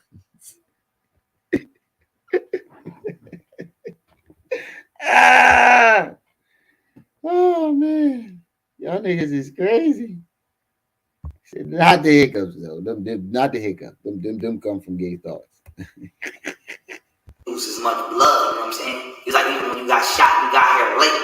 He was like, but you was so calm, you know what I'm saying? Calm through the whole situation. And he was so, boom. The doctor was telling me, like, man, you know you saved your own life. He was like, yeah. He was like, you stayed calm through the whole situation. And he was like, you didn't lose as much blood, you know what I'm saying? He was like, even when you got shot, you got here late. He was like, but you was so calm, you know what I'm saying, that you saved yourself. He was just like, that's amazing. So they sent me in the hospital, and no lie, man. When I tell you I had like 100 visitors a day. He saved himself. He's amazing. He's amazing. The doctor said, yeah, that's amazing. I've never seen it. He just saved himself. Come on, bro. Operated. Oh man, this sounds like a fucking action movie. This is the best action movie best action novel I have listened to ever. Because I like to listen to audio novels too. This is the best one. This is a great story. I'm telling you, man, the nigga can write the hell out of a story. One time, people was in the bathrooms in the tub because it wasn't nowhere to sit or stand. Like, the nurse came in my room and was like, no disrespect, because I know I'm white and I don't want to seem racist. She was like, but are you a rapper? I'm like, nah, I ain't no rapper. Why you ask? She like, cause I never seen no one with this many visitors every day. Like, I can't make this shit up, y'all. I really can't. I can't make this up. This nigga has been full of shit for a very long time, and we just now noticed it. After that shit with what's her name, we let this shit slide for years, y'all. We let this shit. He's been telling stories like this for years, and we've been letting it slide. This video is very old. Look how young in the face he looked. But come on, bro. The nurse comes in all naive. Oh my God, I don't want to sound racist. But are you a rapper? I've never seen this many people. The nurse ain't there. Come on, bro. I don't know about y'all, but this sounds like the most unprofessional hospital ever. the streets love young Pharaoh. You know what I'm saying? So, boom. After 3 days in the hospital, they kicked me up out of there. Like, next, somebody else needed a room. And it was crazy because I'm in the hospital. The person we put in the coma was like 3 rooms up. You know what I'm saying? And then somebody else I had beef with got shot. The next room. So there were people coming to see him. So we in the hospital fighting. It's crazy. You know what I'm saying? It was just real ratchet. And it so happened to have the nigga that he put in the coma up in the room, a couple rooms down, and another person that he beefing with got shot, and everybody fighting in the hospital. This is a great novel. So I get out the hospital. I'm still half paralyzed. Now, right, you think you're a monk or something? I go right back to the streets. So I get out the hospital. They tell me, like, don't go out in the cold. It's November, okay? I'm in the cold. It's finna be December. So I go right in the trap. Boom, I'm hustling. Half paralyzed. Got the, you get shot when you get the tape on you. Half paralyzed. Oh, I'm taped up. I'm limping up the street. I don't got no question. I'm limping up the street. I got my pistol on me because only this side work. Limping. So I'm walking and go for this. I got to make some money. I'm lit. Wait, let me get this straight. You was able to maneuver around half paralyzed with a crutch in the snow. Okay. Just want to make sure that's what he said. You know what I'm saying? So it's like almost died. Okay, right back to it. Nothing. If you look at it, because I study exportation. Seas. Yeah. This is why Caucasian he has the biggest because it's trees and shit over there. So I moved the kerosene heater out and get it out the house. So we just heat it out because we was using the kerosene heater to heat the house. Now when I had 50 cal and they had told us like, man, don't plug that. Like, good luck. So it's like they already. I had went and we was hustling, and then the house we was in, I remember I told you we had the cleaners fix it, and they had told us like, man, don't plug nothing up upstairs because the wires overlapped. You know what I'm saying? So what we do, we plug some shit up upstairs. Mind you, we had a bag of 50 cal bullets. You know what I'm saying? Because we had a 50 cal. You know how big 50 cal bullets is. We had a garbage bag full of it was like 150 bullets in there. And we had a kerosene heater. Now, when I noticed another thing he do when he start lying. He squint his eyes. His eyes get to squinting. That's when you know that nigga lying because he's trying to visualize his lie. I first came in. Feel me? The ancestors told me like take the kerosene heater out because we was using the kerosene heater to heat the house. So my man was like, "Why you moving the kerosene heater?" And I was like, "Brown, no, something just telling me to get it out the house." So wait, so the ancestors told you to take the kerosene heater out the house, but the ancestors ain't warned you not to go to that party? Just an observation. They warned you to take a kerosene heater out the house, but they didn't warn you to not go to that party and to not stay out, just to stay out of that house, period. Just an observation. Since I had got shot, my man started listening to me when I tell him shit. You know what I'm saying? Because he's feeling bad, so he ain't really trying to argue. So I moved the kerosene heater out the house, basically unquestioned. So the kerosene heater was on the porch. Now it's crazy because the downstairs caught on fire. I'm upstairs. If you to understand it, It was like 30 people in the house. Right, he write better movies than fucking Spielberg. You know, when you get shot, everybody just want to be around you now, be on your woods, and they go right back to non-existent. You know how it goes. So I went to sleep. There was like 30 motherfuckers in the house, but when I woke up, it was just us 5 now. Now I'm gonna give you the situation. The wires had caught on fire. Max, what's up, bro? The house was actually burning from the bottom and the back up. We was upstairs, but in the front room. So the entire house, every room in the house was on fire except for the room I was in. Now, it's crazy. I took the kerosene heater out because the shit would have blew up. So every room in the house was on fire, but the room he was in. And the ancestors warned him to take the kerosene heater out. So this is a great story, man. Great story. I should have got some popcorn. Oh shit, one of them damn kids are getting in trouble. Now the whole house would have blew up. So I'm on a couch, and to give you the visual, you know, we trapping. We got black garbage bags on the doors. We got covers nailed up on the doors. So the whole room is smoking. So I actually almost killed my damn self because I can't see nothing. So I woke up because I'm a higher sleeper. Like even right now, if you wake me up, I'm like, come on, bro. You got to really be like, bro, get your ass out. So my man was waking me up, but what woke me up. Wait, so all the smoke didn't wake you up? You not being able to breathe from the smoke in the air didn't wake you up? Was the 50 cal bullets started going off because the fire had lit up. And it's like 150, so all you heard was. So the 50 cal bullets woke you up. None of that smoke woke you up. I think React said that too, if I'm not mistaken. Great minds think alike. So the 50 cal bullets woke you up, but none of the smoke woke you up. I lost everything in a house fire 2 years ago, and the smoke is definitely going to wake you up, my man. You can't breathe in it. No way you were able to sleep. So I'm like, oh, so I get up. So my man shaking me. So I'm like, damn, you been trying to wake me up. So I'm waking up like. And all these bullets is going off, right? You know when the bullets go off, they still fire, right? So nobody got hit. Bag full of 50 cal bullets going off, nobody got hit. What the fuck is this? Like, that definitely sounds like a movie. So, boom. I remember to get y'all the scene, it was like double doors right here that you can like open them and go to the back room. That's a great point. Like, directly in front of me was like the door we had. That's a great point. How can a half paralyzed, he said he was half paralyzed, half his body is paralyzed. How the fuck was he able to move that kerosene heater? That's a great observation. Shout out to Sons for that one, because I ain't catch that neither. How the fuck was he able to move that kerosene heater? That's a great question. Great question.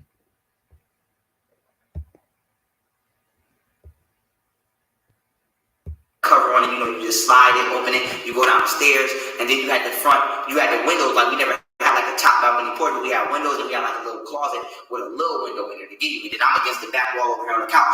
Everybody, it was like 4 of us sleeping on this couch, you know what I'm saying? So they got up. So it's me, my right hand man, my other man, and this other little dude that was with us, like little Sammy, he was like 15. You know what I'm saying? But we was on like 2 years older than Sammy, but we was just older niggas. You know what I'm saying? We was trying to, that was our little man, you know what I'm saying? We making sure he high. So, you know what I mean? We was just older mans. So, boom, I get up off the couch, and I got a little bit of, I got a little limp with me now. You feel what I'm saying? I got a little limp. So, I'm like, I got my left arm, and I'm using it to like feel the wall. You know what I'm saying? I can't go like this.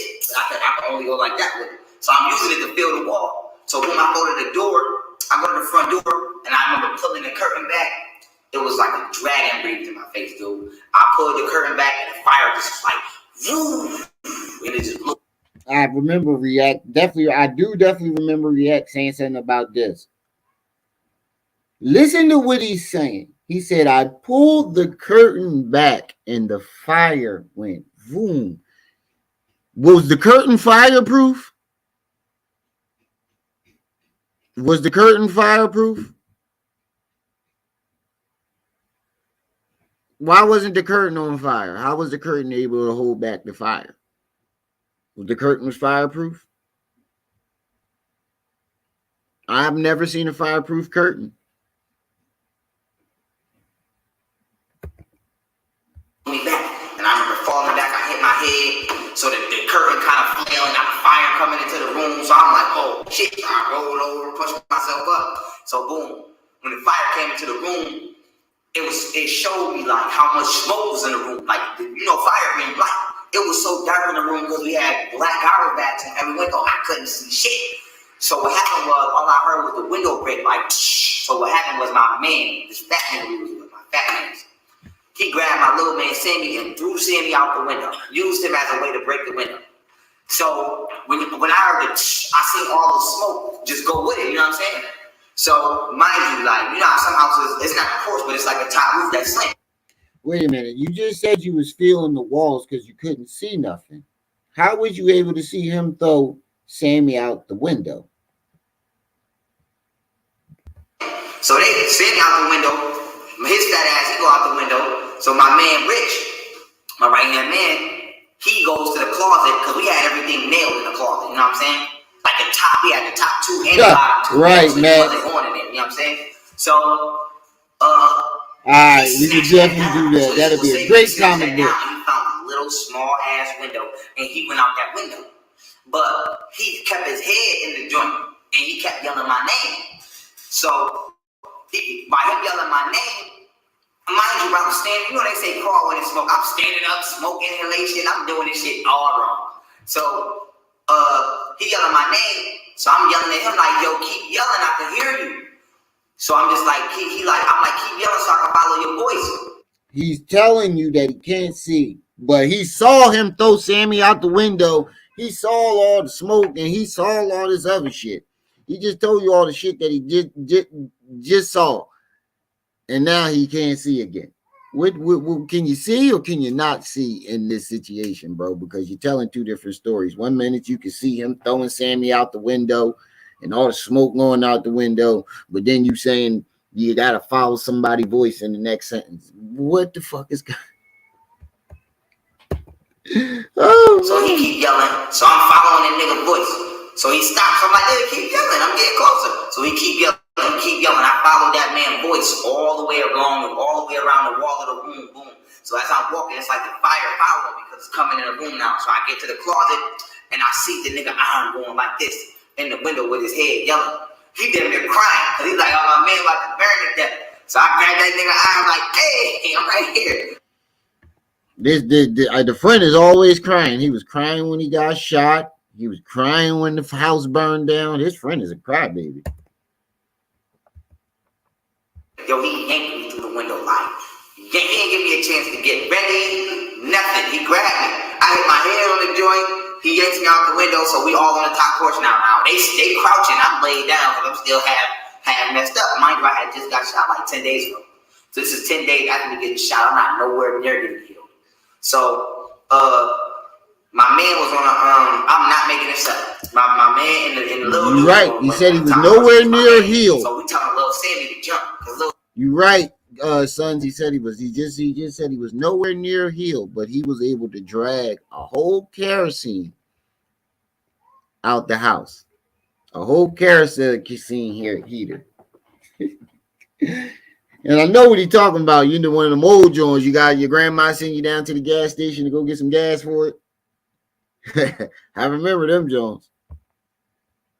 Sammy scared, you know what I'm saying? Like me, I flip off, so I'm not scared. But I'm shocked to barely stand up. So they're like, Sammy jump.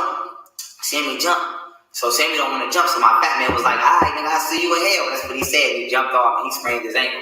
So boom, he sprained his ankle. He get up, he get the limping about the street. So I tell my man Rich, like, yo, you gotta push Sammy off the roof because he ain't gonna jump. You know what I'm saying? He ain't gonna die. And Sammy wasn't like us. Sammy had the ticket. Sammy, y'all ever see the movie Get Hard with Kevin Hart and Will Ferrell?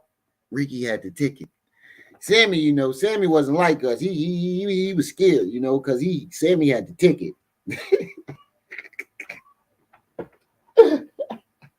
Sammy had the ticket. Oh man. This is a great novel. He ain't gonna die in the fall, he gonna die if he's still here. So he like, I don't wanna push him. I'm like, man, push that nigga, cause he ain't gonna jump. His fear won't make him die. So he started talking to Sammy like, listen, man, we gonna jump on 3. He just pushed him off the roof. So Sammy fell on the grass, he got up, got the running, he's good. So now my man Rich like, yo, I'm about to jump, but I don't wanna leave you up here. So I'm gonna catch you when I jump. So no, I'm like, no, he's like, I don't wanna leave you up here. So I'm like, cause he's like, I know you can't really jump. So I'm like, well, nigga, jump first and catch me then. You know what I'm saying? So mind you, the fire's coming out the window now, the porch. I'm talking about the whole, this shit look like the Human Torch has been flying around this house. The whole house is on fire, bro. My man jumps off the porch, so now he at the bottom. Everybody on the block know me, so now it's like 3 niggas at the bottom with their arms up like this, like jump. So I'm looking down. So I'm like, hell no, I ain't jumping. I'm like, man, y'all better catch me. You know what I'm saying? I'm like, I can't jump. I'm like, I'm gonna roll. So they're like, we can't see you because there's smoke. You know what I'm saying? Because there's so much, it's like a voice just coming out the clouds. They can't even see. I'm surrounded by smoke. So they're like, where you jumping from? I'm like, man, I'm in the middle. I see y'all. So when I see my man, I told my man, don't move. I'm finna roll right into your arms. So I'm laying on the roof like this. And I'm just getting ready to just roll off this motherfucker. So my man, they all down there like this. So I'm like, you ready? So I'm like, yeah. So I roll. This motherfucker did not catch me. I hit the ground, boom. And I remember it was a loud thud. And I fell on this side where I got shot. And I remember all my wind, it was like getting punched in the chest. All my wind left out. But I didn't get a chance to catch it because I just felt my feet getting dragged across the street. And everybody was just dragging me away from the burning house. And then that joint burned down. So after that, I'm like, damn, the money spot burned down. So we took the hustle to outside. We started playing outside, you know what I mean? And playing the block and doing what we do. We started robbing, you know what I'm saying? And doing what we do. And I mean, I healed from that. Eventually we got another little spot. And like, through the midst of it all, like I told you, I was going to jail. Like right after that, like 3 days later, I was in my GED class. Like ain't shit happened. You know what I'm saying? So it was like, no matter what I was going through, I always was. He went and got his GED? I don't remember that. He went and got his GED? He said I was at my GED class. When he go do that? I don't remember young Pharaoh having a GED. Oh, go back. But he kept his head in the joint and he kept yelling my name. So by him yelling my name, mind you, I'm standing, you know they say crawl when they smoke. I'm standing up, smoke inhalation, I'm doing this shit all wrong. So he yelling my name. So I'm yelling at him like, yo, keep yelling, I can hear you. So I'm just like, keep yelling so I can follow your voice. So he keep yelling. So I'm following that nigga voice. So he stops. I'm like, dude, keep yelling. I'm getting closer. So he keep yelling. I follow that man's voice. Or Sammy scared. You know what I'm saying? Like me, I flip off. So I'm not scared. But I'm shocked. I barely stayed up. So they're like, Sammy jump. Sammy got the ticket. My fat man was like, all right, nigga, I'll see you in hell. That's what he said. He jumped off and he sprained his ankle. So boom, he sprained his ankle. He get the living across the street. So I tell my man Rich, like, yo, you gotta push Sammy off the roof because he ain't gonna jump. You know what I'm saying? Sammy got the ticket. He ain't gonna die from the fall. He gonna die if he's still here. So he like, I don't want to push him. I'm like, man, push that nigga because he ain't gonna jump. His fear won't make him die. So he started talking to Sammy like, listen, man, we gonna jump on 3. He just pushed him off the roof. So Sammy fell on the grass. He got up, got the running. He's good. So now the lion activist. Jump, but I don't want to leave you up here. So I'm gonna catch you when I jump. So no, I'm like, no, he's like, none of this shit sound right. So I'm like, cause he's like, I know you can't really jump. So I'm like, well, nigga, jump first and catch me then. You know what I'm saying? So mind you, the fire's coming out the window now, the porch. I'm talking about the whole, this shit look like the Human Torch has been flying around this house. The whole house is on fire, bro. My man jumps off the porch, so now he at the bottom. Everybody on the block know me, so now it's like 3 niggas at the bottom with their arms up like this, like jump. So I'm looking down. So I'm like, hell no, I ain't jumping. I'm like, man, y'all better catch me. You know what I'm saying? I'm like, I can't jump. I'm like, I'm gonna roll. So they're like, we can't see you because there's smoke. You know what I'm saying? Because there's so much, it's like a voice just coming out the clouds. They can't even see. I'm surrounded by smoke. So they're like, where are you jumping from? It's like a voice coming out the clouds. I see y'all. So when I see my man, I told my man, don't move. I'm finna roll right into your arms. So I'm laying on the roof like this, and I'm just getting ready to just roll off this motherfucker. So my man, they all down there like this. So I'm like, you ready? So I'm like, yeah. So I roll. This motherfucker did not catch me. I hit the ground, boom. And I remember it was a loud thud. And I fell on this side where I got shot. And I remember all my wind, it was like getting punched in the chest. All my wind left out. But I didn't get a chance to catch it because I just felt my feet. Wait. Let me get this straight. You rolled off a roof and landed on your healing collapsed lung and didn't need to go back to the hospital? Blink, blink, blink, blink. That's one of them joints where you just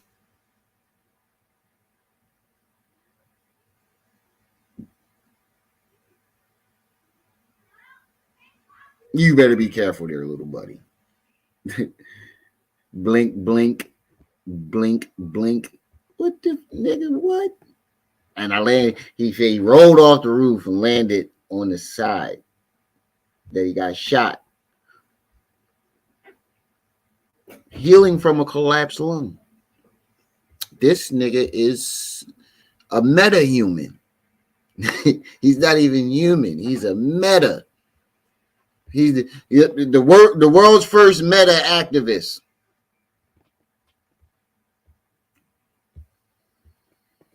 And across the street, and everybody was just dragging me away from the burning house, and then the joint burned down. So after that, I'm like, damn, the money spot burned down. So we took the hustle to outside. We started playing outside. Y'all mean, and playing the block and doing what we do. I just now caught that too. Sammy can't jump. He got thrown out the window. You better be careful there, little buddy. I just now caught that, Coleman. Thanks for pointing that out. I just now caught that one too. There's lies all in this, contradictions all in this fucking story. Point them out, point them out, point them out. You know what I'm saying? And doing what we do. And I mean, I healed from that. We got another little spot. And like through the midst of it all, like I told you, I was going to jail. Like right after that, like 3 days later, I was in my GED class. Like ain't shit happened. You know what I'm saying? So it was like, dude, no matter what I was going through, I always was like, I'm not gonna stop. You know what I'm saying? Yeah. I was correct. He fell on his healing bullet wound / collapsed lung. Ottoman, right. Ottoman, the first meta human / activist / scammer. But you fell on a healing collapsed lung, rolling off a roof, and was in your GED class 3 days later. True, this man is bulletproof. He Kryptonian. He was living under a red sun. His grandma was abusing him, had him living under a red sun, and he finally broke out. His powers activated. What the fuck? Good, like for myself, like I got shot, I'm still going to school. In the fire, going to GED class. You know what I'm saying? So it was like, I never allowed the streets to fully take me away from society, even though we know society is full of shit. I forced myself to stay in it. You know what I'm saying? So like I would be hustling, like I would. He says, even though society's full of shit, he been had a beef with the black community. He just needed a reason. Like anybody would tell you this, like they would always be like, yo, Pharaoh weird. Like I was the weird dude. Like I would be hustling and be reading the book. You know what I'm saying? Like I would have my pistol, my bundle in the cut, and I would be reading the book. And the car would pull up and I would bookmark and come right back and be reading the book. So I've been about this. So you were just standing on the block with your pistol reading the book. Y'all, he was on the block with his pistol and the book in the other hand. He had his pistol in one hand and the book in another, and his bundle in the bush. Is there anything that this man does not do? Intelligence, I just was trapped in a circumstance where I couldn't express it. You know what I'm saying? So, boom, 18 come. Sweet 18 come. So I'm like, well, I'm old enough to work now. So I actually had left the streets and I had got 2 jobs. Hold up. Pause that. We ain't gonna skip past that. Like you ain't just call your 18th birthday a sweet 18.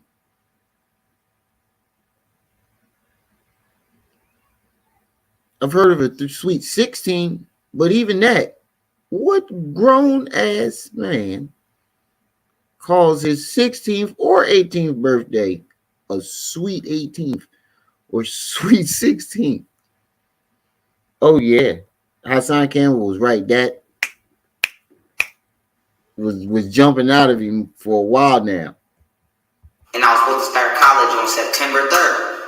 So I was working my little 2 jobs for like 3 months. I was working at Olive Garden and Family Dollar, chilling. He was supposed to start college, but never went. Because usually when you see me, I got a pistol aimed at you. So now they're like, oh my goodness, like, we didn't think that you could just be righteous and be good. So I'm like, man, I'm done with that shit. Like, that's like, because when you really in the streets, you want to get out. Only niggas who really want to be. He said, usually when they see me, I got a pistol aimed at you. Oh, God. What gangster calls gun a pistol anyway? Streets is niggas who's not. It's nothing fun about going to jail. Nothing fun about running from police. Nothing fun about niggas trying to shoot you every day. It don't mean you scared, but it just be a bit. That's not fun. How many niggas on the block on saying I got my pistol on me? That's some old school shit. You know what I'm saying? The level of stress. Every time a car ride by, like, you know when I knew I was losing my sanity? A car had rolled up my street. And I pulled the pistol out of the car. And I was aiming at the car. Because it had tents. Now, I'm not going to fire because I'm on studio bus. But to me, I'm like, if this window rolled down, I'm going to eat the whole car. Now, it popped. And then rolled the window down. And I'm aiming it. Now, you don't even see me aiming, but I'm aiming. You know what I'm saying? So, when the window rolled down, I'm not no studio bus. If I'm going to hit you, I'm going to hit you. I'm going to watch. I want to see. You know what I'm saying? So, when the window rolled down, I seen that it was an old man and an old lady. And in my head, it hit me right there. Like, I'm going crazy. You know what I'm saying? Like, the streets have turned me into something. You know what I'm saying? Like, I almost just killed the old man and old lady out of being paranoid. This sounds like a movie. So, it was right then and there. I was like, I got to leave this shit alone. You know what I'm saying? Because it's like, you could be a schoolboy and you got a hoodie on, but I'm going to back out on you and ask you where you from. You know what I'm saying? Because it's somebody who really going to come through here with a hoodie on blazing. So, it's like, it brought the warrior out of me, but then it started. So you was just reading books and pulling pistols out on people. There's no way you can be on point on the block watching for police and jack boys and reading the book. First of all, there's too many things you got to watch out. You standing out in that corner trapping. There's too many things you have to watch out for you to be reading your book. You can't even really be in your phone like that. Like, yeah, I see some niggas be in their phone talking to bitches nowadays and, you know, on Instagram, shit like that. You can't even do that for real. It's too many things. That's why, what drugs was he using to make this shit up? But it's too many things you got to look out for trapping on that block.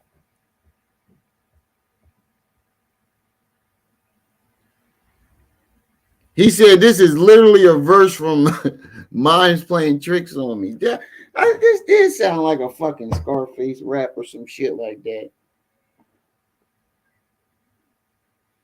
Oh, man, this shit is crazy. I don't even know how to unpack that. This whole situation is crazy, man. Shoo. It's too many things you got to watch out for on the block. There's no way you're going to be able to sit there and read, concentrate, and comprehend a book. Watching for the jack boys, the police, your sales, because you gotta catch your. There's no way you was out there making money reading books. Period. People who go to Afghanistan and come back and be fucked up. You know what I'm saying? It was like fucking my head up. So I'm like, I gotta leave this alone. So as soon as I turned 18, I jumped out. Boom.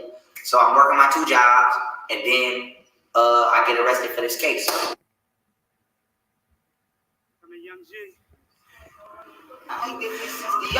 All right, you know what? That's where I'm gonna stop it at. Yeah, Mr. Switchy, you late. You got catch the replay. That's where I'm gonna stop it at because let me make sure I get the time mark. I'm gonna do another one on this. 38 minutes. because this shit is funny.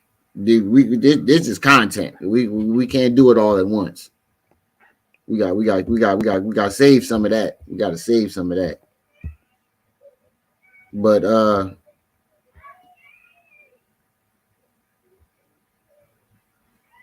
he said, I challenge you to I challenge you to tell the truth in a 1 hour live. That is impossible. You know he ain't. He gonna tell you. He gonna tell his truth. It ain't gonna be the truth. See, his truth and the truth are two different things. He's gonna tell his truth. Not gonna tell the truth. But don't forget about the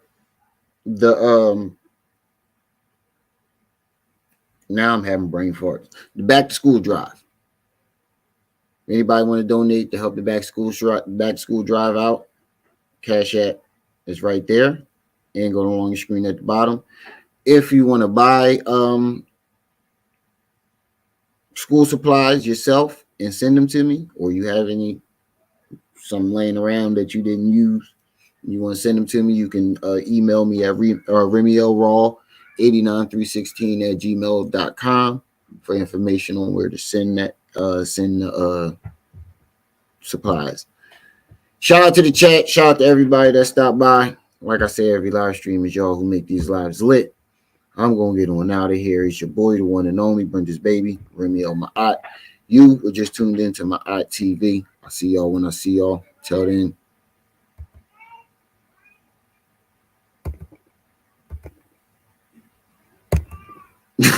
I'm sitting here clicking. It's not working.